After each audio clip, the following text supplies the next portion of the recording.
Marxist സൗന്ദര്യശാസ്ത്രത്തിൻ്റെ പുതുവഴികൾ. ബഹുമാനപ്പെട്ട camp director, എൻ്റെ പ്രിയ സുഹൃത്ത് ഡോക്ടർ എം എ സിദ്ദിഖ്, ക്യാമ്പിൽ പങ്കെടുക്കാനെത്തിയിട്ടുള്ള എൻ്റെ പ്രിയപ്പെട്ട സുഹൃത്തുക്കളെ, വളരെ വളരെ പ്രധാനപ്പെട്ട ഒരു 2-3 സെഷനുകൾ കഴിഞ്ഞ് ഒരു പക്ഷേ അതിനേക്കാൾ പ്രധാനപ്പെട്ട മറ്റൊരു സെഷനിലേക്ക് നമ്മൾ കിടക്കുകയാണ്. ഇതൊരു വലിയ പരവാരം പോലത്തെ ഒരു വലിയ വിഷയമാണ്. മാർക്സിയൻ നിരൂപണം എന്നുള്ള വാക്ക് പറയുമ്പോൾ തന്നെ നിങ്ങൾക്കറിയാം, ഒട്ടനവധി തിയറികളുമായിട്ട് അത് വളരെ അടുത്ത് ബന്ധപ്പെട്ട് നിൽക്കുന്നു. സിദ്ധാന്തങ്ങളുടെ ഒരു സങ്കീർണത ഈ വിഷയത്തെ സംബന്ധിച്ചിടത്തോളം ഉണ്ട്. അതൊക്കെ നമുക്കറിയാം. പക്ഷെ ഞാനങ്ങനെ സിദ്ധാന്തങ്ങളുടെ ഒരു സങ്കീർണതയിലേക്കൊന്നും ഈ ക്ലാസ്സിനെ കൊണ്ടുപോകാൻ ഉദ്ദേശിക്കുന്നില്ല. മറിച്ച് മാർക്സിയൻ നിരൂപണ പദ്ധതിയിൽ നിന്ന് നമുക്ക് സമകാലികമായി എടുക്കാവുന്ന 2-3 വളരെ പ്രധാനപ്പെട്ട കാര്യങ്ങളെ മാത്രം സ്പർശിച്ചുകൊണ്ട് ചില കാര്യങ്ങൾ പറയാം എന്ന് മാത്രമാണ് ഞാൻ ഈ സന്ദർഭത്തിൽ വിചാരിക്കുന്നത്. മാർക്സിയൻ നിരൂപണത്തിൻ്റെ പുതുവഴികളെക്കുറിച്ചുള്ള ഒരു ക്ലാസ് മാർക്സിസത്തിൻ്റെ ഏറ്റവും വലിയ ശത്രുവും വിമർശകനുമായ പുരോഗമന സാഹിത്യത്തിൻ്റെ നിതാന്ത ശത്രുവായ ഒരു വ്യക്തിയുടെ അഭിപ്രായങ്ങൾ വെച്ചുകൊണ്ട് തുടങ്ങാം എന്ന് ഞാൻ വിചാരിക്കുകയാണ്. ഞാൻ ഉദ്ദേശിക്കുന്നത് കുട്ടിക്കൃഷ്ണ മാരാരെയാണ്. മലയാള സാഹിത്യ നിരൂപണത്തിൽ മാരാർ ഏതു കാലത്തും പുരോഗമന സാഹിത്യത്തെ വിമർശിച്ചിട്ടേ ഉള്ളൂ. മാർക്സിയൻ നിരൂപണ പദ്ധതിയെ 1 രൂപ കൂലി കിട്ടുന്ന ഒരാൾക്ക് 10 രൂപ കൂലി കിട്ടുന്ന ആളോട് ശത്രുത വളർത്താൻ വേണ്ടി പറയുന്ന നിരൂപണമാണത് എന്ന് പറഞ്ഞ് പരിഹസിച്ചിട്ടുള്ള ആളാണ് കുട്ടിക്കൃഷ്ണ മാരാർ. പക്ഷേ ആ മാരാരെ വെച്ചുകൊണ്ടാണ് ഞാൻ ഈ പുതുവഴികളെക്കുറിച്ചുള്ള എൻ്റെ പ്രഭാഷണം അല്ലെങ്കിൽ ഈ ക്ലാസ് ആരംഭിക്കുന്നത്. മാരാരുടെ വളരെ പ്രസിദ്ധമായിട്ടുള്ളൊരു ലേഖനമുണ്ട്, ഒരു നിരൂപണ ലേഖനമുണ്ട്. നിഷ്പക്ഷ നിരൂപണം എന്നുള്ള പേരിലൊരു ലേഖനമുണ്ട്. ആ ലേഖനം നിരൂപണം ഒരു താല്പര്യപൂർവ്വം കൈകാര്യം ചെയ്യാൻ ആഗ്രഹിക്കുന്ന ഏതൊരു വിദ്യാർത്ഥിയും അവശ്യം വായിച്ചിരിക്കേണ്ട ഒരു ലേഖനമാണത് എന്ന് ഞാൻ പറയും. കാരണം അത്ര യുക്തിഭദ്രമായ രീതിയിൽ താൻ പറയാൻ ഉദ്ദേശിക്കുന്ന കാര്യങ്ങളെ അടുക്കിയിട്ട് ഒരു മാത്തമാറ്റിക്കൽ ഡെറിവേഷൻ പോലെ മാരൊരു പ്രബന്ധം രചിക്കുക ചെയ്യുന്നത്. ആ പ്രബന്ധത്തെ ആറ്റിക്കുറുക്കിയെടുത്താൽ, അതിൻ്റെ സാരം സംക്ഷേപിച്ചെടുത്താൽ ഏതാണ്ട് ഇങ്ങനെ പറയാവുന്നതാണ്. അതിലാദ്യത്തെ വാക്യം തന്നെ ഒരു നിരൂപണ ക്യാമ്പിൽ വളരെ വളരെ പ്രഷ്യസ് ആയിട്ടുള്ളൊരു വാക്യമാണ് എന്ന് ഞാൻ വിചാരിക്കുകയാണ്. ആ വാക്യം ഇതാണ്: നിരൂപകൻ വിധികർത്താവല്ല എന്നുള്ളതാണ് ആദ്യത്തെ വാക്യം. നിരൂപകൻ വിധികർത്താവല്ല. വിധികർത്താവാകാൻ ശ്രമിച്ച സന്ദർഭങ്ങളിലെല്ലാം നിരൂപകൻ പരാജയപ്പെട്ടിട്ടേ ഉള്ളൂ. ഇതാണ് മാരാർ തൻ്റെ ലേഖനം തുടങ്ങുന്ന രീതി. നിരൂപകൻ വിധികർത്താവല്ലെങ്കിൽ പിന്നെ വിധികർത്താവിനാവശ്യമായിട്ടുള്ള നിഷ്പക്ഷതയുടെ കുപ്പായം അയാൾക്ക് അണിയേണ്ട കാര്യമില്ല. അതാണ് മാരാർ പറഞ്ഞ രണ്ടാമത്തെ കാര്യം. ഒരു നിഷ്പക്ഷത കുപ്പായം, നിരൂപകൻ വിധികർത്താവല്ലെങ്കിൽ ഒരു നിഷ്പക്ഷതയുടെ കുപ്പായം അയാൾക്ക് ആവശ്യമില്ല. പിന്നെ മാരാർ പറയുന്നത് ആവശ്യമില്ല എന്ന് മാത്രമല്ല, അയാൾ പക്ഷപാതിയായിരിക്കുകയും വേണം എന്ന് മാരാർ പറയുന്നു. മാരാരുടെ തന്നെ വാക്കുകൾ കടമെടുത്ത് പറഞ്ഞാൽ, സ്വസ്വപക്ഷപാതങ്ങളെ, സ്വന്തം പക്ഷപാതങ്ങളെ സോപപത്തികമായി അവതരിപ്പിക്കുന്ന ഒരാളായിരിക്കണം ഒരു നിരൂപകൻ. അങ്ങനെ സ്വന്തം പക്ഷപാതങ്ങളെ സോപപത്തികമായി, സോപപത്തികം എന്ന് വെച്ചാൽ ഉപപത്തികളോടുകൂടി, തെളിവുകളോടുകൂടി എന്നർത്ഥം, സോപപത്തികമായി അവതരിപ്പിക്കുന്ന ഒരു നിരൂപകൻ സ്വയമേവ തന്നെ ഒരു സർഗാത്മക രചനയിൽ ഏർപ്പെടുകയാണ്. ഇതാണ് മാരാരുടെ ലേഖനത്തിൻ്റെ പര്യവസാനം. എന്ന് മാത്രമല്ല, ഒരു വായനക്കാരനുമില്ല നിരൂപകൻ എന്താണ് പറയുന്നത് എന്ന് കേട്ടിട്ട് സാഹിത്യത്തെ വിലയിരുത്താനായിട്ട് ഒരു വായനക്കാരനും കാത്തിരിക്കുന്നില്ല. ഇതാണ് മലയാളത്തിൽ ഏറ്റവും വലിയ നിരൂപകനാണ് ഈ പറയുന്നത് എന്ന് ഓർക്കണം. ഏറ്റവും വലിയ നിരൂപകനാണ് പറയുന്നത്. ഒരു നിരൂപകൻ്റെ വായ്മൊഴിക്ക് വേണ്ടി ഒരു വായനക്കാരനും കാത്തിരിക്കുന്നില്ല എന്ന് മാത്രമല്ല, ഓരോ വായനക്കാരനും അവരവരുടേതായിട്ടുള്ള രീതി പദ്ധതികൾ വിലയിരുത്തലിൽ സ്വയം കണ്ടെത്തേണ്ടതായിട്ടുണ്ട് എന്നും പറയുകയാണ് ചെയ്യുന്നത്. ഇത് വളരെ വളരെ പ്രധാനപ്പെട്ട ഒരു കാര്യമാണ്. നിരൂപകൻ്റെ പക്ഷപാതിത്വത്തെക്കുറിച്ച്, നിരൂപകൻ്റെ വിധികർത്താവ് ആകുന്നതിൽ നിരൂപകന് സംഭവിക്കുന്ന പരാജയത്തെക്കുറിച്ച് മാരാർ ചോദിക്കുന്നുണ്ട്. ഒരു ജീവിതകാലം മുഴുവൻ സഞ്ജയൻ ചങ്ങമ്പുഴ കവിയേ അല്ല എന്ന് പറയാൻ വേണ്ടിയിട്ടാണ് ഒരു കാലം മുഴുവൻ എം.ആർ. നായർ തൻ്റെ സാഹിത്യ നികർഷം എന്ന് പറയുന്ന പുസ്തകത്തിനകത്ത് എം.ആർ. നായർ ഒരു ജീവിതകാലം മുഴുവൻ ചിലവാക്കിയത് ചങ്ങമ്പുഴ ഒരു കവിയല്ല എന്ന് പറയാൻ വേണ്ടിയിട്ടാണ്. എന്നിട്ട് മാരാർ ചോദിക്കുന്നുണ്ട്, ഒരു ജീവിതകാലം മുഴുവൻ സഞ്ജയനെ പോലെയുള്ള ഒരു വലിയ മനുഷ്യൻ ചങ്ങമ്പുഴ കവിയല്ല കവിയല്ല കവിയല്ല എന്ന് പേർത്തും പറഞ്ഞിട്ടും ചങ്ങമ്പുഴ കവിയല്ലാതായി മാറിയോ? ഇതാണ് മാരാർ ചോദിക്കുന്ന ചോദ്യം. അപ്പോൾ നിരൂപകൻ വിധികർത്താവാകാൻ ശ്രമിച്ചപ്പോഴൊക്കെ അയാൾ പരാജയപ്പെട്ടിട്ടേ ഉള്ളൂ. ഇവിടെ നിന്ന് വേണം നമ്മളുടെ മലയാളത്തിലെ മാർക്സിയൻ നിരൂപണ പദ്ധതികളുടെ തുടക്കത്തെക്കുറിച്ച് സംസാരിക്കാനായിട്ട്. നിരൂപകൻ്റെ രാജ്യഭാരം, എം.ആർ. ചന്ദ്രശേഖരൻ്റെ വളരെ പ്രസിദ്ധമായിട്ടുള്ള പുസ്തകത്തിൻ്റെ പേര് നിരൂപകൻ്റെ രാജ്യഭാരം എന്നുള്ളതാണ്. വാസ്തവത്തിൽ മലയാളത്തിൽ പുരോഗമന സാഹിത്യം കൊണ്ടുവന്ന ഏറ്റവും പ്രധാനപ്പെട്ട ചില മാറ്റങ്ങൾ, മാർക്സിയൻ നിരൂപണ പദ്ധതി കൊണ്ടുവന്നിട്ടുള്ള ഏറ്റവും പ്രധാനപ്പെട്ട ചില മാറ്റങ്ങൾ വായനക്കാരന് ഒരു സമുന്നതമായ പദവി നൽകി എന്നുള്ളതാണ്. മുണ്ടശ്ശേരി മാസ്റ്റർ വളരെ പ്രസിദ്ധമായിട്ടുള്ള വാക്യമുണ്ട്, ഇനി വായനക്കാർ നിരൂപകരാകട്ടെ എന്നുള്ള വളരെ പ്രസിദ്ധമായിട്ടുള്ള വാക്യമുണ്ടല്ലോ. ഇനി വായനക്കാരെല്ലാം നിരൂപകരാകട്ടെ. വാസ്തവത്തിൽ മാർക്സിയൻ നിരൂപണത്തിൻ്റെ കാതലായ ഒരു തത്വം വായനക്കാരെല്ലാം നിരൂപകരാകട്ടെ എന്നുള്ളതായിരുന്നു. റീഡർ റെസ്പോൺസ് തിയറി എന്നൊക്കെ നമ്മൾ പിന്നീട് പലയിടത്തും കണ്ടിട്ടുണ്ടല്ലോ. വായനക്കാരൻ്റെ പ്രാധാന്യം നമ്മളുടെ സാഹിത്യ നിരൂപണത്തിൽ പണ്ട് തന്നെ അതുണ്ട്. സരസ്വത്യാസ് തത്വം കവി സഹൃദയാഖ്യം വിജയതേ എന്ന് പറയുന്നു. സരസ്വതി തത്വം കവിയും സഹൃദയനും ചേരുമ്പോഴാണ് വിജയിക്കുന്നത്. വായനക്കാരുടെ വലിയ പങ്ക് ഉണ്ട്. വായനക്കാരൻ്റെ പങ്കാളിത്തം, എഴുത്തിലും വായനയിലും വായനക്കാരൻ്റെ പങ്കാളിത്തം എന്നുള്ളത് വളരെ ഡെമോക്രറ്റിക് ആയിട്ടുള്ളൊരു സമീപനമാണ്. ഈ സമീപനത്തിൽ ആ സമീപനത്തെ ഊട്ടി ഉറപ്പിക്കുന്നതിൽ മലയാളത്തിൽ മാർക്സിയൻ നിരൂപണം വലിയൊരു പങ്ക് വഹിച്ചിട്ടുണ്ട്. രണ്ടാമത്തെ ഒരു കാര്യം, എഴുത്തുകാരൻ കവിരേവ പ്രജാപതി എന്നൊക്കെ പറയുന്നുണ്ടല്ലോ. കവിയാണ് തൻ്റെ സാഹിത്യരംഗത്തെ പ്രജാപതി കവിയാണ് അല്ലെങ്കിൽ എഴുത്തുകാരനാണെന്ന് പറയുന്നു. എഴുത്തുകാരനല്ല പ്രജാപതി എന്ന് പറയുന്നത്. പണ്ടൊക്കെ പറയാറില്ലേ, നമ്മളെ ചന്തുമേനോനൊക്കെ പറയും എൻ്റെ വായനക്കാർ എന്ന്. ചന്തുമേനോൻ പലവട്ടം ആവർത്തിക്കുന്നത് കാണാം. ഞാൻ അങ്ങനെ പറഞ്ഞാൽ എൻ്റെ വായനക്കാർ എന്നോട് ക്ഷമിക്കുമല്ലോ. എൻ്റെ വായനക്കാർ, അങ്ങനെ പൊസസീവ് ടോണിൽ എൻ്റെ വായനക്കാർ എന്ന് പറയാൻ ഒരു എഴുത്തുകാരനും സാധ്യമല്ല. കാരണം ഒരു എഴുത്തുകാരനും അയാളുടേതായ ഒരു വായനക്കാർ ഇല്ല. വായനക്കാരൻ എഴുത്തുകാരനെ അങ്ങനെ ഒരു യജമാനനായിട്ടോ ഒരു പാറ്റേണായിട്ടോ കാണുന്നില്ല എന്നുള്ളതാണ് വളരെ പ്രധാനപ്പെട്ട ഒരു കാര്യം.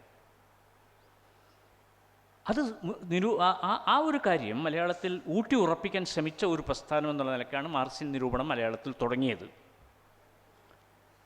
മറ്റൊരു കാര്യം, എഴുത്തിൽ അന്തിമമായ വാക്യങ്ങൾ ഇല്ല എന്നുള്ളത് തന്നെയാണ്. There is no final word in writing, there is no final word in criticism. അന്തിമമായ ഒരു വിധിവാക്യം, ഞാൻ നേരത്തെ പറഞ്ഞല്ലോ, മാരാരെ ഉദ്ധരിച്ചുകൊണ്ടാണ് ഞാൻ പറയുന്നത്, അന്തിമമായ ഒരു വിധിവാക്യം നിരൂപണത്തിൽ ഇല്ല.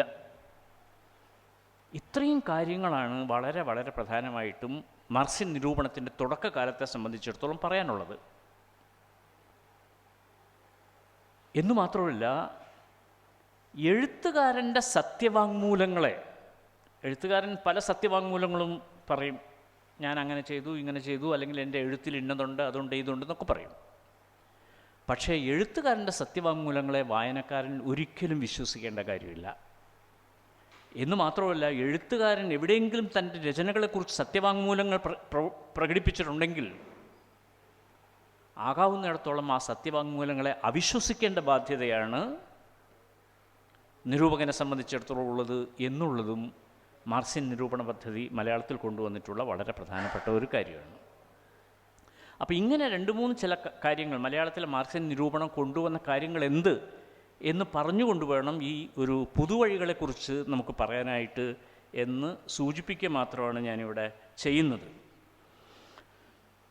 ഇവിടെ പുതുവഴികളെക്കുറിച്ച് പറയുമ്പോൾ ഞാൻ ഒരുപാട് പുതിയ എഴുത്തുകാരെക്കുറിച്ചൊന്നും പറയാൻ, ഞാൻ നേരത്തെ പറഞ്ഞില്ലേ, ഞാൻ അങ്ങനെ വലിയ എഴുത്തുകാരെക്കുറിച്ചോ വളരെ പുതിയ എന്ന് പറയാവുന്ന ഇപ്പോൾ ജോർജിയോ അഗംബൻ, അതുപോലെ തന്നെ അലൻ ബാദിയു, ഴാക്ക് റാൻസിയർ, എറിക് ഹോബ്സ്ബോം, അന്റോണിയോ നെഗ്രി, ഇങ്ങനെ കുറേ പുതിയ ആൾക്കാരുണ്ട്. ഒക്കെ തിയറിയുടെ ഒരു വലിയ ലോകമാണ്.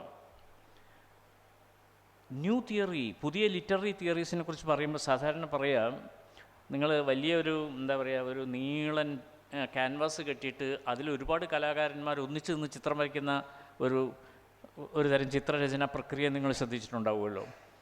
തിയറിയുടെ ലോകം എന്ന് പറഞ്ഞാൽ ഇങ്ങനെ ഒരു നീണ്ട ക്യാൻവാസിൽ ഒരുപാട് ചിത്രകാരന്മാർ ഒരേ സമയം എഴുതിക്കൊണ്ടിരിക്കുന്നതാണ് എന്ന് സാധാരണ പറയാറുണ്ട്. അത്രയുമധികം തിയറികൾ, അത്രയുമധികം സിദ്ധാന്തങ്ങൾ ഉണ്ട് എന്നുള്ളതാണ് ഏറ്റവും പ്രധാനമായിട്ടുള്ള കാര്യം. വാസ്തവത്തിൽ ഈ സിദ്ധാന്തങ്ങളെ നമ്മൾ സ്വീകരിക്കേണ്ട കാര്യമൊന്നുമില്ല. ഈ സിദ്ധാന്തങ്ങൾ നമ്മളെ വഴി നടത്താൻ നമുക്ക് വേണ്ട ചില കാഴ്ചപ്പാടുകൾ തരുന്നു എന്നുള്ളതിൽ കവിഞ്ഞ് അതിലധികം വലിയ പ്രാധാന്യമൊന്നും ഈ സിദ്ധാന്തങ്ങൾക്ക് നമ്മൾ കൊടുക്കേണ്ട കാര്യമില്ല. സിദ്ധാന്തങ്ങളെയല്ല നമ്മൾ മാർക്സിയൻ നിരൂപണത്തിൻ്റെ ഏറ്റവും കാതലായിട്ടുള്ള സത്ത എന്ന് പറയുന്നത്, it is not the theory which matters. അതാണ്, സിദ്ധാന്തമല്ല പ്രധാനം. പിന്നെയോ സിദ്ധാന്തങ്ങളുടെ ക്രിട്ടീക്ക് എന്ന് പറയും. സിദ്ധാന്തങ്ങളുടെ വളരെ സയൻറ്റിഫിക്കായിട്ടുള്ള വിമർശനം, അല്ലെങ്കിൽ വളരെ സയൻറ്റിഫിക്കായിട്ടുള്ള തുറന്ന വായനകൾ. ക്രിട്ടീക്ക് എന്നുള്ളത് ഒരു മാർക്സിയൻ ടെർമിനോളജിയാണ്. ക്രിട്ടീക്ക് എന്നുള്ളത് സിദ്ധാന്തങ്ങളെക്കാൾ പ്രധാനം ആ സിദ്ധാന്തങ്ങളുടെ വളരെ നിഷ്കളങ്കവും അതേസമയം നിർദാക്ഷിണ്യവുമായ വിമർശനങ്ങളാണ്. ഇതാണ് മാർക്സിയൻ നിരൂപണം പറയുന്ന വളരെ പ്രധാനപ്പെട്ട ഒരു കാര്യം. ഏറ്റവും പ്രധാനമായിട്ടുള്ളൊരു കാര്യം, മാർക്സിസത്തെക്കുറിച്ച് പറയുമ്പോൾ മാർക്സ് അങ്ങനെ കൂടുതലായിട്ട് ഈ സാഹിത്യ സിദ്ധാന്തങ്ങളെക്കുറിച്ചോ കലാസിദ്ധാന്തങ്ങളെക്കുറിച്ചോ വളരെ കൂടുതൽ സംസാരിച്ചിട്ടില്ല. ശരിക്കും പറഞ്ഞാൽ വളരെ കുറച്ച് സാന്ദർഭികമായി അവിടെ ചില പരാമർശങ്ങൾ, വളരെ കോണ്ടക്സ്ച്വൽ റെഫറൻസസ് എന്ന് പറയാവുന്ന രീതിയിൽ വളരെ സാന്ദർഭികമായിട്ടുള്ള ചില പരാമർശങ്ങൾ നടത്തി കടന്നു പോവുക മാത്രമാണ് മാർക്സ് ചെയ്തിട്ടുള്ളത്. എസൻഷ്യലി ദർശനങ്ങളുടെ രംഗത്ത്, സാമ്പത്തിക ശാസ്ത്രത്തിൻ്റെ രംഗത്ത്, അതുപോലെ തന്നെ രാഷ്ട്രീയത്തിൻ്റെ രംഗത്ത് നൽകിയിടത്തോളം സംഭാവനകൾ കലാസാഹിത്യ രംഗത്ത് മാർക്സ് നൽകിയിട്ടില്ല. പക്ഷെ നൽകിയിടത്തോളം കാര്യങ്ങൾ, പറഞ്ഞു വെച്ചിടത്തോളം കാര്യങ്ങൾ ഒരു പക്ഷേ വരാനിരിക്കുന്ന തലമുറകൾക്ക് നിരവധി തരത്തിലുള്ള പ്രയോജനം ചെയ്യുന്ന തരത്തിലുള്ള പരാമർശങ്ങളാണ്. അവിടെ നമ്മൾ ശ്രദ്ധിക്കേണ്ട ഒരു വളരെ പ്രധാനപ്പെട്ട ഒരു വാക്യത്തിൽ നിന്ന് ഞാൻ ഈ നിരൂപണ പദ്ധതിയിലേക്ക് കിടക്കാം. മാർക്സിൻ്റെ വളരെ പ്രധാനപ്പെട്ട ഒരു വാക്യം ഉദ്ധരിച്ചുകൊണ്ട് ഞാൻ പറയുകയാണ്. ആ വാക്യം എനിക്ക് തോന്നുന്നു വളരെ പ്രധാനമാണ് എന്ന് തോന്നുന്നു. കാരണം അത് വെച്ചുകൊണ്ടേ നമുക്ക് മുന്നോട്ട് പോകാൻ പറ്റുള്ളൂ. The weapon of criticism cannot of course replace criticism of weapon. അതാണ്, the weapon of criticism cannot replace the criticism of the weapon. ആയുധം, ഇപ്പം നിരൂപണം എന്ന ആയുധം വാസ്തവത്തിൽ അതിൻ്റെ അകത്ത് തന്നെ മറ്റൊരു പ്രശ്നം ഒളിപ്പിച്ചു വെച്ചിട്ടുണ്ട്. ആ നിരൂപണം എന്ന ആയുധത്തെ തന്നെ നമുക്ക് വിമർശിക്കേണ്ടതായിട്ട് വരും പലപ്പോഴും എന്ന് പറയുകയാണ് ഇവിടെ. Material force must be overthrown by material force itself. അതാണ്, ഒരു ഭൗതിക ശക്തിയെ മാറ്റിത്തീർക്കുന്നത് അല്ലെങ്കിൽ ആദേശം ചെയ്യുന്നത് മറ്റൊരു ഭൗതിക ശക്തി തന്നെയാണ് എന്ന് പറഞ്ഞതിന് ശേഷം അവസാനത്തെ വാക്യം വളരെ വളരെ പ്രധാനമാണ്. Theory also becomes A material force as soon as it has gripped the masses എന്നുള്ളത്. ഒരു സിദ്ധാന്തവും ഒരു ഭൗതിക ശക്തിയായിട്ട് മാറും അത് ജനങ്ങളെ മാനസികമായി ആവേശിക്കുകയും കീഴ്പ്പെടുത്തുകയും ചെയ്യുമ്പോൾ എന്ന് മാർക്സ് പറയുന്നു. ഇതാണ് ഒരു പക്ഷേ സാഹിത്യ സൈദ്ധാന്തിക തലങ്ങളിൽ മാർക്സ് നൽകിയിട്ടുള്ള വളരെ പ്രധാനപ്പെട്ട ഒരു വാക്യം, ഐഡിയോളജി എന്നുള്ളത്. ഐഡിയോളജി എന്നുള്ള വാക്ക് വളരെ വളരെ പ്രധാനമാണ്. മാർക്സിൻ നിരൂപണത്തിൽ വളരെ പ്രധാനപ്പെട്ട ഒരു വാക്കാണ് ഐഡിയോളജി എന്നുള്ളത്. ഐഡിയോളജിയെക്കുറിച്ച് പറയുമ്പോൾ വളരെ പ്രസിദ്ധമായൊരു പുസ്തകമുണ്ട്. നിങ്ങൾക്ക് നിങ്ങളുടെ വായനയുടെ തലങ്ങളെക്കുറിച്ച് എനിക്ക് അറിഞ്ഞുകൂടാ. ഗൊറൻ തെർബോൺ എന്ന് പറഞ്ഞൊരു എഴുത്തുകാരൻ. അയാൾ സോഷ്യോളജിയൊക്കെ പഠിപ്പിക്കുന്ന വളരെ പ്രസിദ്ധനായിട്ടുള്ള പ്രൊഫസറാണ്, ജീവിച്ചിരിക്കുന്ന ആളാണ്. അദ്ദേഹത്തിൻ്റെ വളരെ പ്രസിദ്ധമായിട്ടുള്ളൊരു പുസ്തകത്തിൻ്റെ പേര് the power of ideology and the ideology of power എന്നുള്ളതാണ്. പ്രത്യയശാസ്ത്രത്തിൻ്റെ ശക്തി, അതുപോലെ തന്നെ ശക്തിയുടെ പ്രത്യയശാസ്ത്രം, രണ്ടും വളരെ പ്രധാനമാണ്. The power of ideology and the ideology of power രണ്ടും വളരെ പ്രധാനം. ഈ ഗൊറാൻ തെർബോൺ എന്ന് പറഞ്ഞ് ഈ മനുഷ്യനാണ്. വളരെ പ്രസിദ്ധമായിട്ടുള്ള മറ്റൊരു പുസ്തകം കൂടിയുണ്ട് അദ്ദേഹത്തിൻ്റെ, how does the ruling class rule when it rules എന്നാണ് പുസ്തകത്തിൻ്റെ പേര്. ഭരണാധികാരി വർഗം ഭരിച്ചുകൊണ്ടിരിക്കുമ്പോൾ അവരെങ്ങനെയാണ് ഭരിക്കുന്നത് എന്നുള്ളതാണ് ആ പുസ്തകം അന്വേഷിക്കുന്നത്. അതിൽ വളരെ പ്രധാനപ്പെട്ട ഉത്തരം, എങ്ങനെയാണ് ഭരണാധികാരി വർഗം ഭരിച്ചുകൊണ്ടിരിക്കുമ്പോൾ അവരെങ്ങനെയാണ് ഭരിക്കുന്നത്, അവിടെയാണ് നോം ചോംസ്കിയൊക്കെ പറഞ്ഞിട്ടുള്ള വളരെ പ്രസിദ്ധമായിട്ടുള്ള വാക്യം വരുന്നത്, ബൈ മാനുഫാക്ചറിങ് കൺസെൻറ്റ് എന്നുള്ളത്. സമ്മതങ്ങൾ ഉൽപ്പാദിപ്പിച്ചുകൊണ്ട്, നിങ്ങളറിയാതെ നിങ്ങളുടെ സമ്മതങ്ങൾ ഉൽപ്പാദിപ്പിച്ചുകൊണ്ടാണ് ഭരണാധികാരി വർഗം ഭരിച്ചുകൊണ്ടിരിക്കുന്നത്. ഈ സമ്മതങ്ങളുടെ ഉൽപ്പാദനത്തിൽ വലിയ പങ്ക് വഹിക്കുന്ന ഒരു മേഖലയാണ് എഴുത്തിൻ്റെയും കലയുടെയും ഒക്കെ മേഖലകൾ. കലയും എഴുത്തും ആചാരങ്ങളും അനുഷ്ഠാനങ്ങളും എല്ലാം ചേർന്ന സംസ്കാരത്തിൻ്റെ വ്യത്യസ്തങ്ങളായിട്ടുള്ള മേലടരുകളിൽ, സൂപ്പർസ്ട്രക്ചർ മേലടരുകളിൽ, ആ അടരുകൾ ഉപയോഗിച്ചുകൊണ്ടാണ് മാനുഫാക്ചറിങ് കൺസെൻറ്റ് എന്നുള്ളത് നടക്കുന്നത്. സമ്മതങ്ങൾ ഉൽപ്പാദിപ്പിക്കുക എന്നുള്ള വളരെ പ്രധാനപ്പെട്ട ഒരു കാര്യം നിർവഹിക്കപ്പെട്ടുകൊണ്ടിരിക്കുന്നത്. ഇതാണ് ഗോറൻ തെർബോൺ പറയുന്ന വളരെ പ്രധാനപ്പെട്ട കാര്യം. തെർബോൺ മാത്രമല്ല, അല്ലെങ്കിൽ ചോംസ്കി മാത്രമല്ല, ഇവർക്കെല്ലാം ഇത് പറയാനുള്ള ധൈര്യം കൊടുക്കുന്നത് വാസ്തവത്തിൽ മാർക്സിയൻ നിരൂപണം എന്ന് പറയുന്ന ഈ മേഖലയിലെ ഒരു പക്ഷേ മാർക്സ് തുടങ്ങി വയ്ക്കുക മാത്രമേ ചെയ്തിട്ടുള്ളൂ, അല്ലെങ്കിൽ പറയുക മാത്രമേ ചെയ്തിട്ടുള്ളൂ. അതിനെ ഏറ്റവും കൂടുതൽ മുന്നോട്ട് കൊണ്ടുപോയത് 1937 മരിച്ചു പോയിട്ടുള്ള അന്റോണിയോ ഗ്രാംഷിയാണ്. ഇതൊന്നും ഞാൻ കൂടുതൽ വിശദീകരിച്ച് പറയാൻ ഉദ്ദേശിക്കുന്നില്ല. അന്റോണിയോ ഗ്രാംഷിയാണ് ഹെജമണി എന്നുള്ള വളരെ പ്രസിദ്ധമായിട്ടുള്ള വാക്ക് സർവ്വസാധാരണമായി ഉപയോഗിക്കാൻ കാരണക്കാരനായിട്ടുള്ള വ്യക്തി അന്റോണിയോ ഗ്രാംഷിയാണ്. ഹെജ്മോണിക്കൽ ആയിട്ടുള്ള, സർവാധികാരപരമായ, അല്ലെങ്കിൽ പ്രിഡോമിനൻ്റ് ആയിട്ടുള്ള, ഡോമിനൻ്റ് എന്നുള്ള വാക്ക്. ഇപ്പം മാർക്സിയൻ പ്രത്യയശാസ്ത്രത്തിൽ രണ്ട് കാര്യങ്ങൾ പറയും. സമൂഹത്തിൽ മാറ്റങ്ങൾ വരണമെങ്കിൽ ശക്തമായ ഘടകങ്ങൾ പ്രവർത്തിക്കണം, അല്ലാതെ സമൂഹത്തിൽ മാറ്റങ്ങൾ ഉണ്ടാവില്ല. അതിൽ ഈ ശക്തമായ ഘടകങ്ങളെ മാർക്സ് രണ്ട് തരത്തിൽ പറയുന്നുണ്ട്. ദ ഡോമിനേറ്റിംഗ് ഫോഴ്സസ്, അതുപോലെ തന്നെ ദ ഡിറ്റർമിനിങ് ഫോഴ്സസ്. നിർണയനാധികാരമുള്ള ശക്തികൾ, മേൽക്കോയ്മയുള്ള ശക്തികൾ. ഈ നിർണയനാധികാരം, മേൽക്കോയ്മ, ഇതെല്ലാമുള്ള ശക്തികളായിട്ട് അന്റോണിയോ ഗ്രാംഷിയുടെ കാലത്തിന് ശേഷം വ്യവഹരിക്കപ്പെട്ട വളരെ പ്രധാനപ്പെട്ട ഒരു കാര്യം ഐഡിയോളജിയാണ്. ഐഡിയോളജിയുടേതായിട്ടുള്ള ശക്തി, ഐഡിയോളജിയുടേതായിട്ടുള്ള ഒരു ശേഷി. Ideology is the determining factor, ideology is the dominating factor. അങ്ങനെ ഒരു കാലം ഉണ്ടായി വരുന്നു എന്നുള്ളതാണ് ഏറ്റവും പ്രധാനപ്പെട്ട മാർസിയൻ നിരൂപണത്തിൻ്റെ പുതുവഴികളിൽ ഏറ്റവും പ്രധാനപ്പെട്ട ഒരു കാര്യം. ഇപ്പം ഞാൻ നേരത്തെ പറഞ്ഞ അഗംബൻ, നെഗ്രി തുടങ്ങിയിട്ടുള്ള ആൾക്കാരെല്ലാം തന്നെ ഈ ഒരു ആശയത്തിലേക്കാണ് അവരുടെ എല്ലാം കാഴ്ചപ്പാടുകൾ പോകുന്നത്. ഒരു പക്ഷേ മാർസിയൻ എന്ന് പറയാവുന്ന ഈ വാക്കിൽ ഇപ്പോൾ എത്രത്തോളം മാർസിയൻ ഉണ്ട് എന്ന് ചോദിച്ചാൽ നമുക്ക് തന്നെ ഉത്തരവില്ല. കാരണം മാർക്സ് പറഞ്ഞ പല കാര്യങ്ങളിൽ നിന്നും വളരെ വളരെ ദൂരം മുന്നോട്ട് പോയി കഴിഞ്ഞിട്ടുണ്ട്. ഒരുപക്ഷെ മാർക്സിന് തന്നെ വിഭാവനം ചെയ്യാൻ കഴിയാത്ത, നമുക്കറിയാം മാർക്സിസം, അതിൽ മാർക്സ് ദുഃഖിക്കേണ്ട കാര്യമൊന്നുമില്ല, മാർക്സിസ്റ്റുകളായിട്ടുള്ള മറ്റുള്ളവരും ദുഃഖിക്കേണ്ട കാര്യമില്ല. എന്താ കാരണം എന്ന് വെച്ചാൽ Marxism is not a dogma എന്നുള്ളതാണ്. അതൊരു എന്താ പറയുക, വരട്ട് തത്വവാദമല്ല, അത് നിരന്തര പുരോഗാമിയായ ഒരു തത്വശാസ്ത്രമാണ്.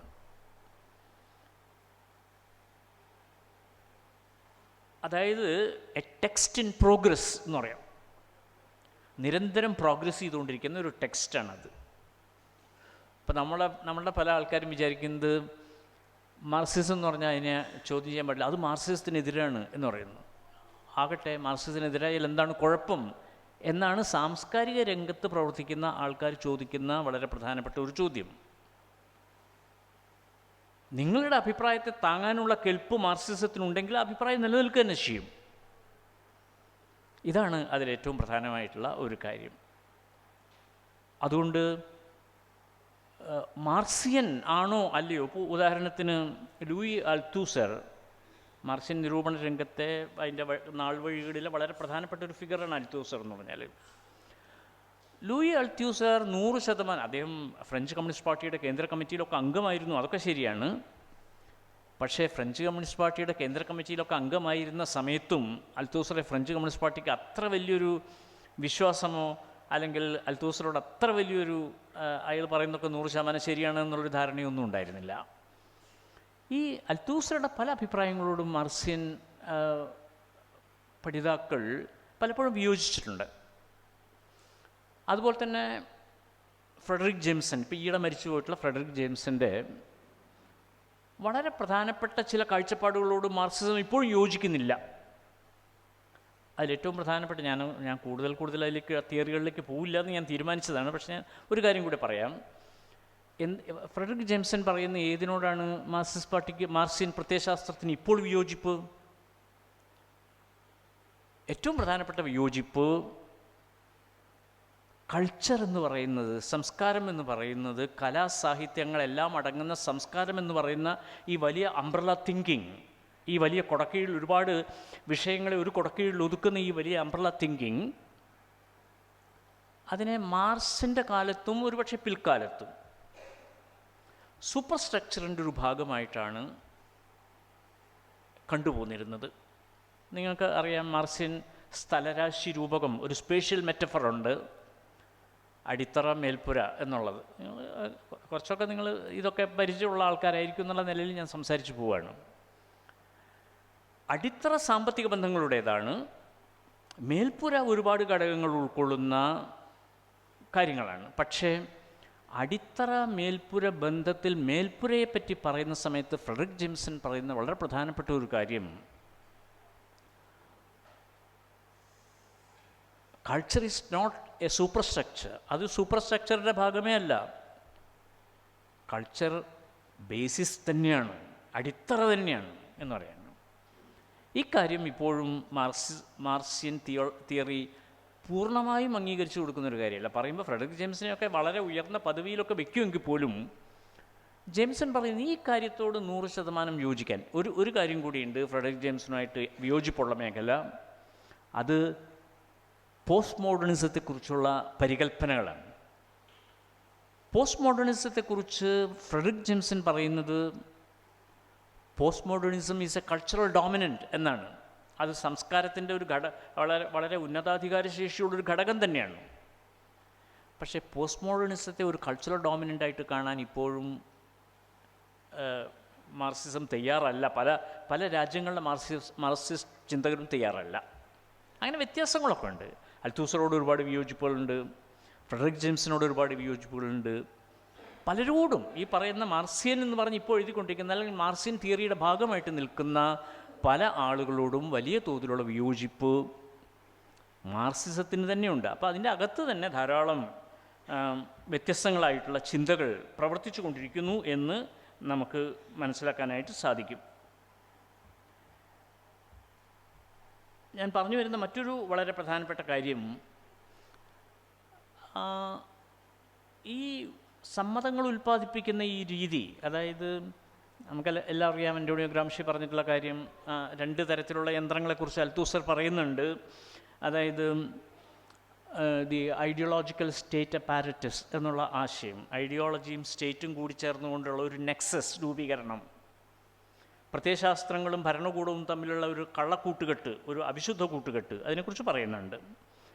ഐഡിയോളജിക്കൽ സ്റ്റേറ്റ് അപ്പാരറ്റസ് എന്ന് പറയുന്ന ISA മാത്രമല്ല, RSA എന്ന് പറയുന്ന റിപ്രസീവ് സ്റ്റേറ്റ് അപ്പാരറ്റസുകൾ, മർദ്ദനോപകരണങ്ങൾ, പോലീസ്, പട്ടാളം, ജയിൽ, നിയമം, അങ്ങനെയുള്ള മർദ്ദനോപകരണങ്ങൾ, അതിനെക്കുറിച്ചും അൽത്തൂസർ സൂചിപ്പിക്കുന്നുണ്ട്. ഇതൊക്കെ ഉണ്ട്.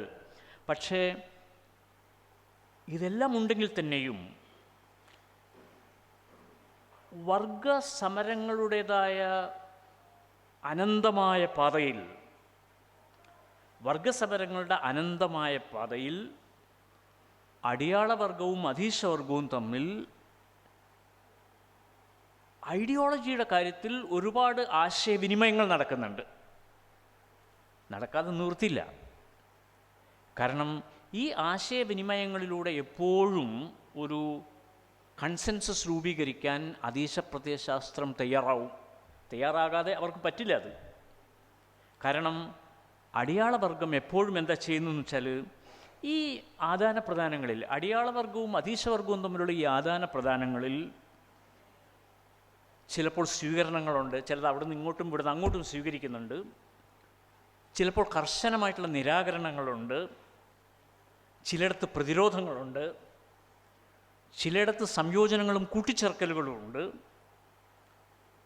ഇവയെല്ലാം തന്നെ നടന്നുകൊണ്ടിരിക്കുന്നുണ്ട്. അപ്പോൾ ഇങ്ങനെ സാംസ്കാരിക രംഗത്ത്, ഒരു പക്ഷേ പൊളിറ്റിക്കൽ രംഗത്തുള്ളതിനേക്കാൾ കൂടുതലായിട്ട് ആശയവിനിമയങ്ങൾ നടക്കുകയും കൺസെൻസസുകൾ ഉൽപ്പാദിപ്പിക്കപ്പെടുകയും ഐഡിയോളജിക്കലായിട്ടുള്ള നിരാസങ്ങളും സ്വീകരണങ്ങളും പ്രതിരോധങ്ങളും സംയോജനങ്ങളും എല്ലാം ഒരേ സമയം നടന്നുകൊണ്ടിരിക്കുകയും ചെയ്യുന്നുണ്ട്.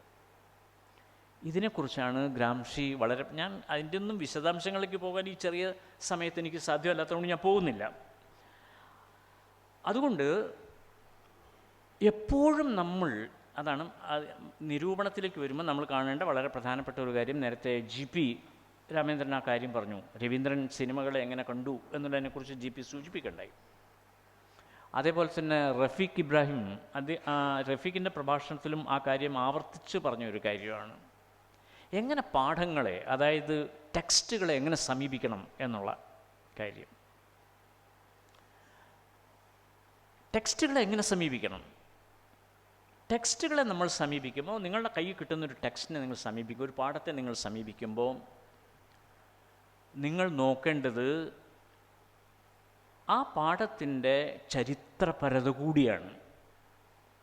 അതാണ് വിലയിരുത്തലുകളിൽ, മാർക്സിയൻ നിരൂപണ പദ്ധതികളിൽ ഒരു വളരെ പ്രധാനപ്പെട്ട ഒരു വാക്കുണ്ട്,